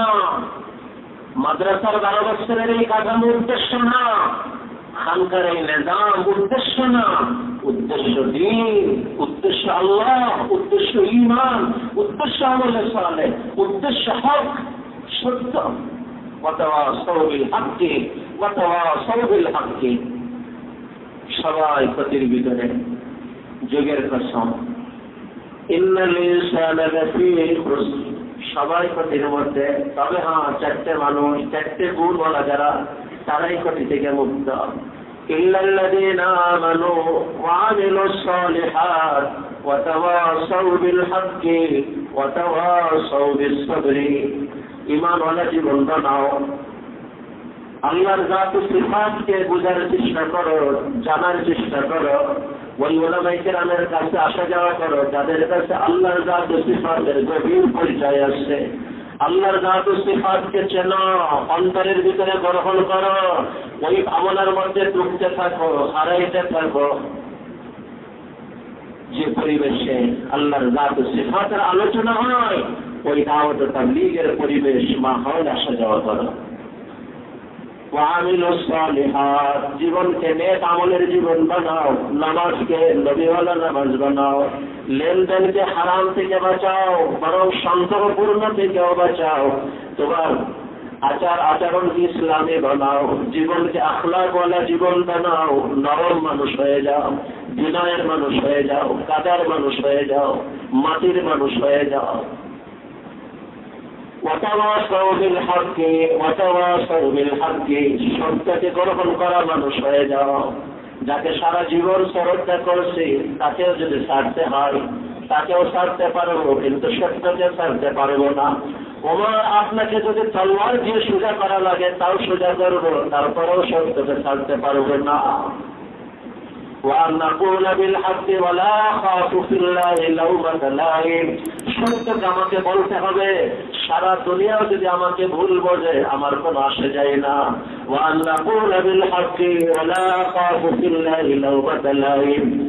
আমাকে বড় ভালোবাসতো, হুজুর বড় নরম, হুজুরের কাছে গেলে বড় ভালোবাসা লাগে, কিন্তু আজ হুজুর আমাদের ব্যাপারে কথা বলছেন, আপনাকে ভালোবাসে তাই বলতেছি, আপনার আখিরাতকে ভালোবাসি তাই বলতেছি, আপনার আখিরাতকে ক্ষতি করেন না, আপনার আখিরাতকে ক্ষতি করেন না।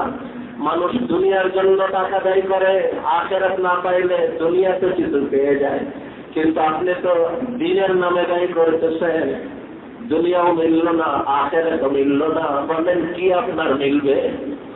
আপনি যদি আল্লাহ আল্লাহ রাসূলের জন্য সময় ব্যয় করেন, মানুষ দুনিয়ার জন্য সময় ব্যয় করে, দুনিয়ার জন্য সময় ব্যয় করে দুনিয়ার লাইনে আগায়, আপনি তো দ্বীনের নামে সময় ব্যয় করতেছেন। এই সময় লাগানো যদি দ্বীনের জন্য কাজে না লাগে, দ্বীনের নামে যদি আপনি ভুল পথে পাইতেন, বলেন আপনার দুনিয়াও হলো না, আখিরাতও হলো না। খাসিরাত দুনিয়া ওয়াল আখিরা। আমার প্রিয় ভাইয়েরা, আমি আপনাকে অন্তরের গভীর থেকে ভালোবাসার দাবিতে কথা বলতেছি। আপনার দুনিয়াও হারায়েন না, আখিরাতেও হারায়েন না, দ্বীনের নামে ধোঁকা খেয়েন না, দ্বীনের নামে ধোঁকা খেয়ে সময়কে নষ্ট করেন না, সম্পদকে নষ্ট করেন না, জবানকে নষ্ট করেন না, জীবনকে নষ্ট করেন না। ওয়াতাওয়াসাউ বিল হাক্কি, কোরআনের এই হুকুমকে পুরা করার জন্য উলামায়ে কেরাম সত্যকে পরিষ্কার করতে নামেন। উলামায়ে কেরাম সত্যকে পরিষ্কার করবে, আর আমরা সবাই সত্যকে গ্রহণ করব, একে অপর পর্যন্ত সত্য পৌঁছাইতে থাকব। সত্য ঈমান পৌঁছাবো, সত্য আমল পৌঁছাবো, সত্য আখলাক পৌঁছাবো, সত্য আখলাক পৌঁছাবো, সত্য ঈমান পৌঁছাবো, সত্য আকীদা পৌঁছাবো। আমি যেন দ্বীনের নামে ভুলের শিকার না হয়ে যায়, সত্যের নামে মিথ্যার শিকার না হয়ে যায়। শেষ 4 নম্বর, ওয়াতাওয়াসাউ বিস সাবরি। এই যে কাজগুলো করবে না, এগুলো গালিচাই বসা কাজ না। অনেক পরিস্থিতি আসবে, আপন থেকে ধিক্কার আসবে, দেখা যাবে আপনি এমন এক জায়গায় বসবাস করতেছেন, পুরো পরিবেশ আপনার চারিপাশে অন্যরকম, আপনি যখন ওলামাদের কাছে যাবেন, আপনাকে বলবে, আপনার ভাই বলবে, পিতা বলবে, সন্তান বলবে, স্ত্রী বলবে, চারিদিক থেকে বলবে, আরে ওলামায়ে কেরাম তাবলীগ, ওলামায়ে কেরামের কাছে মাসলা জানবো, তাবলীগ তো তাবলীগ ওয়ালাদের কাছ থেকে শিখবো। সে আমার প্রিয় ভাইরা, তাবলীগ যদি দ্বীনের বাহিরের কিছু হয় তাহলে আপনি তাবলীগ ওয়ালাদের কাছ থেকে শেখেন। আর যদি তাবলীগ যদি দ্বীনের কিছু হয়, দ্বীন কোরআন হাদিসের বাহিরে হতে পারে না। দাওয়াত যদি দ্বীনের হয়ে থাকে, আপনাকে দ্বীনওয়ালা, দ্বীন কোরআন ও হাদিসের বাহিরে হতে পারে না। ওই কোরআন ও হাদিস থেকেই আমাকে শিখতে হবে। আর কোরআন ও হাদিসের জবান হল উলামায়ে কেরাম। এই জন্য কথা পরিষ্কার করে আপনার মহব্বতে দিলের ব্যথা নিয়ে আমি কথাটা বলতেছি। এই আমার প্রিয় ভাইরা, যেহেতু অনেকদিন আলোচনা নেই, কথা হারাই গেছে। আমার প্রিয় ভাইরা, কথা বলা হোক আর না হোক, সত্য সবসময় সত্য, ভুল সবসময় ভুল। আমাদের দায়িত্ব ওলামায়ে কেরাম সত্যকে পরিষ্কার করবে, আমাদের দায়িত্ব সত্যকে একে অপর পর্যন্ত পৌঁছানো। আর এই পৌঁছাইতে যে পরিস্থিতি আসবে, দেখা যাবে আমি এমন এক জায়গায় বসবাস করি, সব অন্য পরিবেশে, আপনি ধৈর্য ধরবেন, তাকে ধৈর্য ধরতে বলবেন, অথবা সবরি।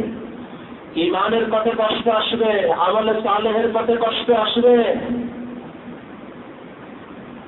সত্যকে গ্রহণ করতে কষ্ট আসবে। সত্যকে গ্রহণ করতে গেলে পাপ বের করে দিবে। ভাই বেরাদার আপনার পরে কণ্ঠকে উত্তপ্ত করবে, আওয়াজকে কড়া করবে, আপনি কার জন্য এটাকে মেনে নেবেন? মনে রাখবেন, কুরবানি তো মেহরবানি, কুরবানি তো মেহরবানি, যত কুরবানি তত মেহরবানি। মনে রাখবেন, কুরবানি তো মেহরবানি, যত কুরবানি তত মেহরবানি। আজকে আপনি কথা শুনতেছেন সত্যের জন্য, আজ আপনি কথা শুনতেছেন দ্বীনের জন্য, আজ আপনি কথা শুনতেছেন আল্লাহ আল্লাহ রসুলের জন্য। সৌভাগ্যবান আপনি। কয়জনের কপালে যদি আল্লাহর জন্য কথা শোনা? স্রোতে ভেসে থাকব না। সত্যকে গ্রহণ করব, এর জন্য যত পরিস্থিতি আসে সমস্ত পরিস্থিতি হাসি খুশিতে মেনে নেব। আর বুখারীর ওই হাদিসকে স্মরণ করব, আল আজরু আলা কদরিল মাশাক্কা, যার অনুবাদ আমি সংক্ষেপে দুটো শব্দ বলছি, কুরবানি তো মেহরবানি, যত কুরবানি তত মেহরবানি। কুরবানি তো মেহরবানি, যত কুরবানি তত মেহরবানি। ইনশাআল্লাহ পারা যাবে তো ইনশাআল্লাহ। আল্লাহ আমাদের সকলকে ঈমানী জীবন দান করেন, আমলে সালেহের জীবন দান করেন, সত্যকে গ্রহণ করার এবং সত্যকে পুরো উম্মত পর্যন্ত পৌঁছানোর মেহনত আল্লাহ আমাদেরকে কবুল করেন। এই পথে সমস্ত কুরবানি শুধু মেনে নেওয়া না, হাসতে হাসতে মেনে নেওয়া, খুশি মনে মেনে নেওয়া, আনন্দের সাথে মেনে নেওয়ার তৌফিক আল্লাহ আমাদেরকে দান করেন। শুধু মেনে নেওয়া না, পরস্পরকে মানার ব্যাপারে বলতে থাকা, দাওয়াত দেওয়াতেও আল্লাহ আমাদেরকে কবুল করেন।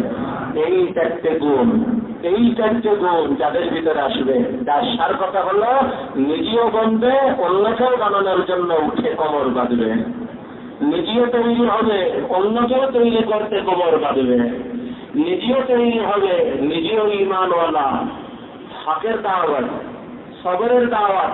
সবথেকে বড় হক হলো ঈমান, সবথেকে বড় হক হলো আমলে সালেহ। এই ঈমান আমলে সালেহের দাওয়াত দিবে, সত্যের দাওয়াত দিবে, যে কোনো পরিস্থিতিতে কুরবানি স্বীকার করবে। ইনশাআল্লাহ যদি কেউ এইভাবে কুরবানি স্বীকার করতে পারে, আল্লাহর জন্য, দ্বীনের জন্য, সত্যের জন্য, হকের জন্য, নিজেও তৈরি হবে, পরিবারকে তৈরি করবে, এলাকাকে তৈরি করবে, মাহলকে তৈরি করবে, সার্বক্ষণিক যে জায়গাতে পাক কাজের ভিতর দিয়ে, মহল্লার পাক কাজের ভিতর দিয়ে সেই এলাকাকে আবাদ করবে ঈমানের পরে, আমলে সালেহের পরে। সে সারা দুনিয়াতে এই মেহনতকে পৌঁছানোর জন্য আর নিজেকেও তৈরি করার জন্য বিদেশ সফর করবে, তিনচিল্লা দিবে, এক চুল্লা দিবে, 4 মাস সময় দিবে, 40 দিন সময় দিবে। সমস্ত কাজের ভিতরেও তার মন ঈমানের পরে, আমলে সালেহের পরে, সত্যের দাওয়াতের পরে, সবরের দাওয়াতের পরে আল্লাহর জন্য জীবনকে উৎসর্গ করা এবং উৎসর্গ করার দাওয়াতের পরে সে তার জীবনকে পেশ করে, ওয়াকফ করে, বিলীন করে।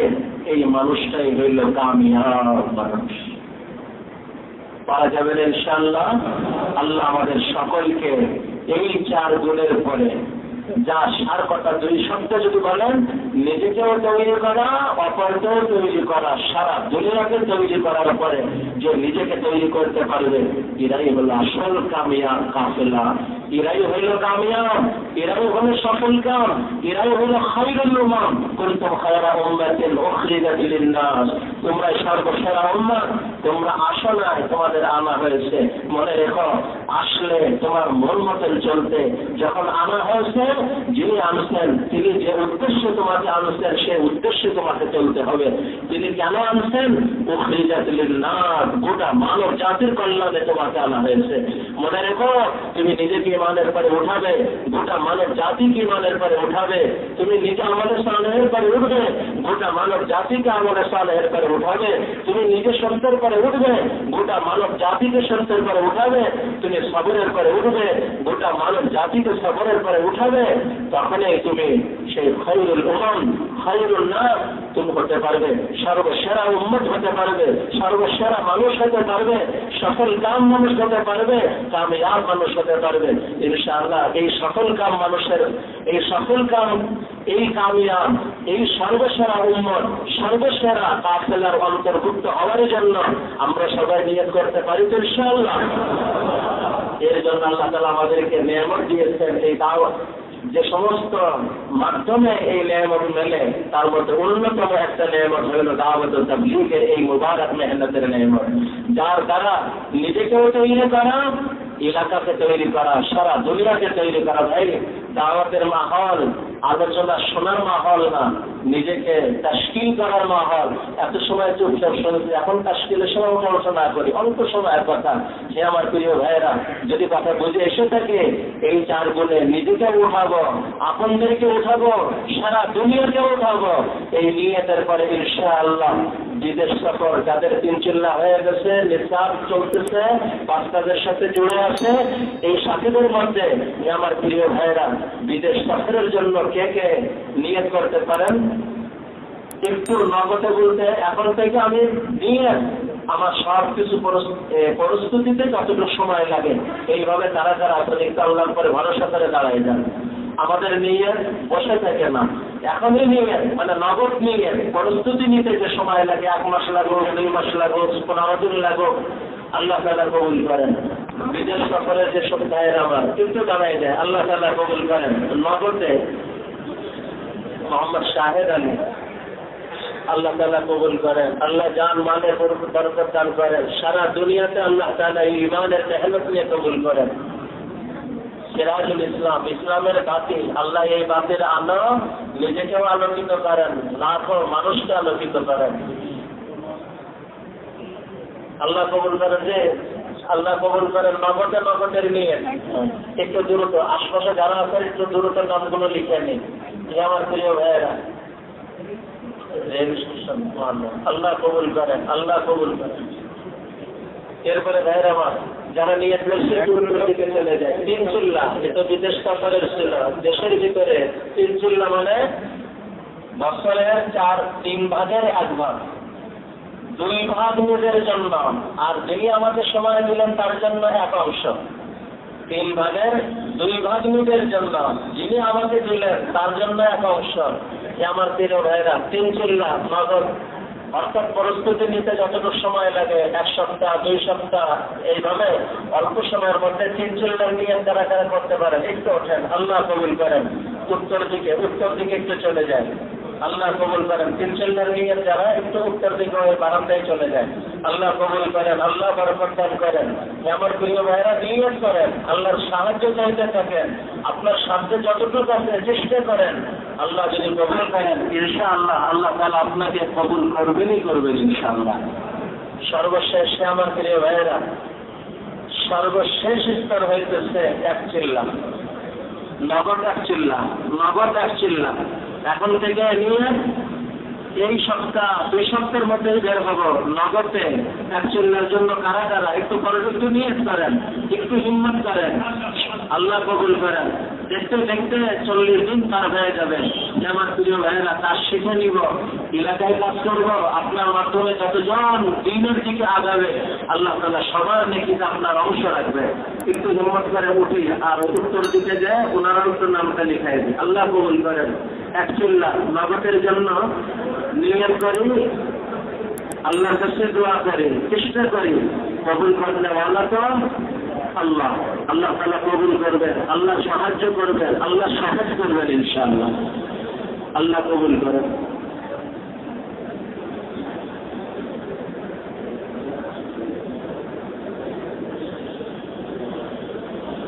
জি ভাই, নগদের নিয়ত তো হলো, উঠাউঠি না করে এখন দোয়া হবে। আমরা সবাই সুযোগে বসে যাই। اللهم صل على سيدنا مولانا محمد وعلى آله وأصحابه أجمعين. اللهم صل وسلم وبارك اللهم صل وسلم وبارك على سيدنا مولانا محمد وعلى آله.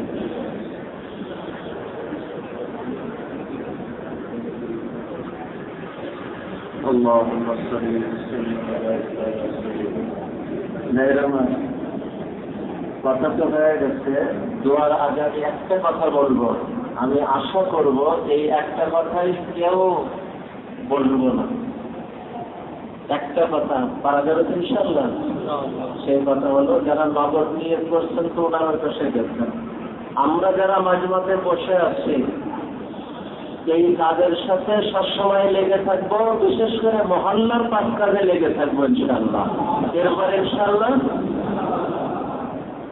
মহল্লার 5 কাজে লেগে থাকবো এবং এই কাজ সারা জীবনের জন্য নিজের মনে করব। সবাই ইনশাআল্লাহ সাথে দিল থেকে আল্লাহ কবুল করেন, আল্লাহ কবুল করেন। اللهم انت السلام ومنك السلام تبارك يا ذا الجلال والاكرام. اللهم صل وسلم وبارك على سيدنا ومولانا محمد وعلى آله وأصحابه أجمعين. ربنا ظلمنا أنفسنا وإن لم تغفر لنا وترحمنا لنكونن من الخاسرين. ربنا آتنا في الدنيا حسنة وفي الآخرة حسنة وقنا عذاب النار. اللهم وفقنا لما تحب وترضى من القول والفعل والعمل والنية والهدي إنك على كل شيء قدير. أي الله أي رحمن أي رحيم أي مهربان مولانا আমাদের জীবনের সমস্ত গুনাহগুলি মেহেরবানি করে মাফ করে দেন আল্লাহ। আমাদের সমস্ত নেক আমলগুলি মেহেরবানি করে কবুল করে দেন আল্লাহ। আপনি ন্যায় বিচার করলে আমরা কেউ পার পাব না আল্লাহ। আপনি দয়া করে মাফ করে কবুল করে দিলে আপনার কাছে কেউ কৈফিয়ত নেবে না আল্লাহ। আপনার কাছে ন্যায় বিচার চাই না, আপনার কাছে দয়া চাই, দয়া চাই, দয়া চাই আল্লাহ। দয়া করে আমাদেরকে মাফ করে দেন আল্লাহ, দয়া করে আমাদেরকে কবুল করে দেন আল্লাহ। আমাদের মৃত্যুদের খবর গুলিকে আল্লাহ জান্নাতের বাগিচা বানিয়ে দেন আল্লাহ। এই আল্লাহ আমাদের অনেক আকাবির মুরব্বী অল্প সময়ের মধ্যে চলে গিয়েছেন আল্লাহ। আমাদের হাফেজ হযরত রহমাতুল্লাহ আলাইহি, আমাদের দারুল দেওবন্দের হযরত সালুসপুরি রহমাতুল্লাহ আলাইহি, এই আল্লাহ আমাদের মুফতি আব্দুর রশিদ সাহেব, হাফেজ মাওলানা বদরুদ্দিন সাহেব আল্লাহ সহ, আল্লাহ এই মার্কাজের মুরব্বী হাজী লুকমান সাহেবের ছেলে সহ আমাদের অনেকের আপনজন অল্প সময় চলে গিয়েছেন। আল্লাহ সকলের কবরগুলিকে আপনি জান্নাতুল ফিরদাউসের অংশ বানায় দেন আল্লাহ। নিজেদের কবরের ডান আসার নিজেদের কবরগুলিকে জান্নাতের বাগিচা বানিয়ে দেওয়ার তৌফিক দান করেন আল্লাহ। আল্লাহ আমাদের সকলকে ঈমানওয়ালা জীবন, নেক আমলের জীবন, সত্য কর্মের জীবন, সত্যর দাওয়াতের জীবন, আল্লাহ এই পথে সর্বরকম পরিস্থিতিতে মজবুত থাকার জীবন, মজবুত থাকার দাওয়াত দেওয়ার জীবন আমাদেরকে নসিব করেন আল্লাহ। আল্লাহ আমাদেরকে দাওয়াত ও তাবলীগের এই মুবারক মেহনতে আজীবন লেগে থাকার তৌফিক দান করেন আল্লাহ। উলামায়ে কিরামের সাথে উলামায়ে কিরামের রাহবরিতে জীবন কাটানোর তৌফিক দান করেন আল্লাহ। আল্লাহ কুরআন সুন্নাহর আলোকে জীবন কাটানোর তৌফিক দান করেন আল্লাহ। আল্লাহ কুরআন হাদিসের বাইরে দ্বীনের কোনো কিছুই হতে পারে না আল্লাহ। আল্লাহ কুরআন সুন্নাহর আলোকে জীবন কাটানোর তৌফিক দান করেন আল্লাহ। ইলাহুল আলামিন ইয়া আরহামার রাহিমিন, আমাদের দুনিয়াকেও সুন্দর করে দেন, আখিরাতকেও সুন্দর করে দেন আল্লাহ। আল্লাহ যারা বিদেশ সফরে নিয়ত করছে, 3 লাখ নিয়ত করছে, কাজে লেগে থাকার নিয়ত করছে আল্লাহ, আমাদের প্রত্যেকের নিয়তকে কবুল করে নেন আল্লাহ। আল্লাহ আমাদের জীবনকে হিদায়াতের জীবন বানায় দেন আল্লাহ। আল্লাহ আমাদেরকে হিদায়াতের মেহনতে কবুল করে নেন আল্লাহ। আল্লাহ আমাদেরকে হিদায়াতের জীবন দান করেন আল্লাহ। আল্লাহ হিদায়াতের মেহনতে কবুল করে নেন আল্লাহ।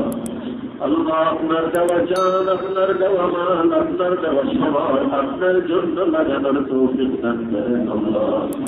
আল্লাহ আপনাকে আমাদের জীবনের জবাব, আশা, আকাঙ্ক্ষা বানানোর তৌফিক দান করেন আল্লাহ। আল্লাহ আখিরাতকে আমাদের জীবনের আশা, আকাঙ্ক্ষা বানানোর তৌফিক দান করেন আল্লাহ। আল্লাহ আপনি আমাদের পরে রাজি হয়ে যান, আমাদেরকেও আপনার পরে রাজি করে দেন আল্লাহ। আল্লাহ আপনার রেজার জীবন, সন্তুষ্টির জীবন আমাদেরকে নসিব করেন আল্লাহ। আল্লাহ আপনার সন্তুষ্টির জীবন আমাদেরকে নসিব করেন আল্লাহ। আল্লাহ আপনার আনুগত্যের জীবন আমাদেরকে দান করেন আল্লাহ। তাকওয়ার জীবন দান করেন আল্লাহ। আল্লাহ ওই ঈমান আমাদেরকে দান করেন যে ঈমান মানুষকে তাকওয়া পর্যন্ত পৌঁছে দেয়। আল্লাহ আমাদেরকে ওই ঈমান দান করেন যে ঈমান আপনার আনুগত্যের পরে উঠাই দেয়। আল্লাহ আমাদেরকে ওই ঈমান দান করেন যে ঈমানের কারণে কখনো যদি নাফরমানি হয় মনে হয় যেন পাহাড় ভেঙে বন্ধরে পড়ছে আল্লাহ। আল্লাহ আমাদেরকে ওই ঈমান দান করেন যে ঈমান নবীওয়ালা ঈমান ছিল, সাহাবাওয়ালা ঈমান ছিল আল্লাহ। আল্লাহ আমাদের ঈমানকে সাহাবাওয়ালা ঈমান বানায় দেন, নবীওয়ালা ঈমান বানায় দেন আল্লাহ। আল্লাহ আমাদের ভিতরকে নবীর ভিতরের মতন বানায় দেন আল্লাহ। আমাদের বাড়িকে নবীর বাড়ির মতন বানায় দেন আল্লাহ। اللهم اهدنا واهد بنا واهد الناس جميعا واجعلنا سببا لمن اهتدى يا ارحم الراحمين. اللهم انا نسالك من خير ما تعلم ونعوذ بك من شر ما تعلم وانت المستعان ولا حول ولا قوه الا بك. আল্লাহ যে সমস্ত সাথীরা এখনো না বুঝে ভুল পথে চলতেছে আল্লাহ তাদেরকে ফিরিয়ে দেন আল্লাহ। তাদেরকে সুবুল দান করেন আল্লাহ। তারাও আমাদের আপন আল্লাহ। আল্লাহ আমাদের অনেক আপন এখনো ভুলের পরে অন্ধকারের মধ্যে আছে আল্লাহ। আল্লাহ সত্যকে পরিষ্কার করে দেন আল্লাহ। আল্লাহ সত্যকে গ্রহণ করার তৌফিক দান করেন আল্লাহ। একজন ব্যক্তির জন্য হাজার উলামাদেরকে বিসর্জন দেওয়া থেকে বাঁচার তৌফিক দান করেন আল্লাহ। সত্যকে গ্রহণ করা, সত্যকে বিরাজমান দেওয়ার তৌফিক দান করেন আল্লাহ। আল্লাহ ভাই আপনার রাসূলের কথার দ্বারা আল্লাহ অনেককে দিনের কাছে ব্যবহার করা হবে আর শুনে ফেলা হবে। আল্লাহ আমাদেরকে আবার ছুড়ে ফেলে দিয়ে আল্লাহ আল্লাহ আমাদেরকে দিনের ব্যবহার করা হবে আর তাকে ছুড়ে ছুড়ে ফেলা হবে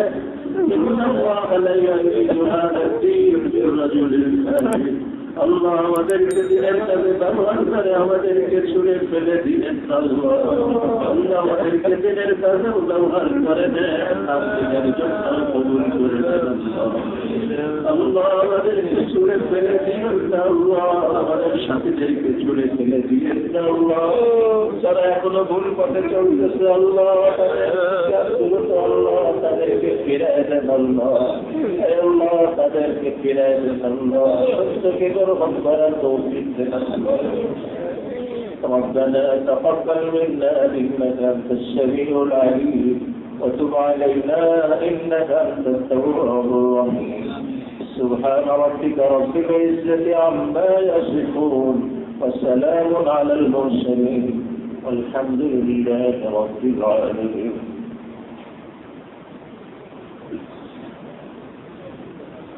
মসজিদ সাহেব আদান দিলেন একবার জলদি ফাড়ে আসবো নামাজ বেশি দেরি হবে জলদি জলদি ফাড়ে আসি আর যাদের যারা তৈরি আছে তারা কাটা বলতে বসে ও মসজিদ দোয়া করে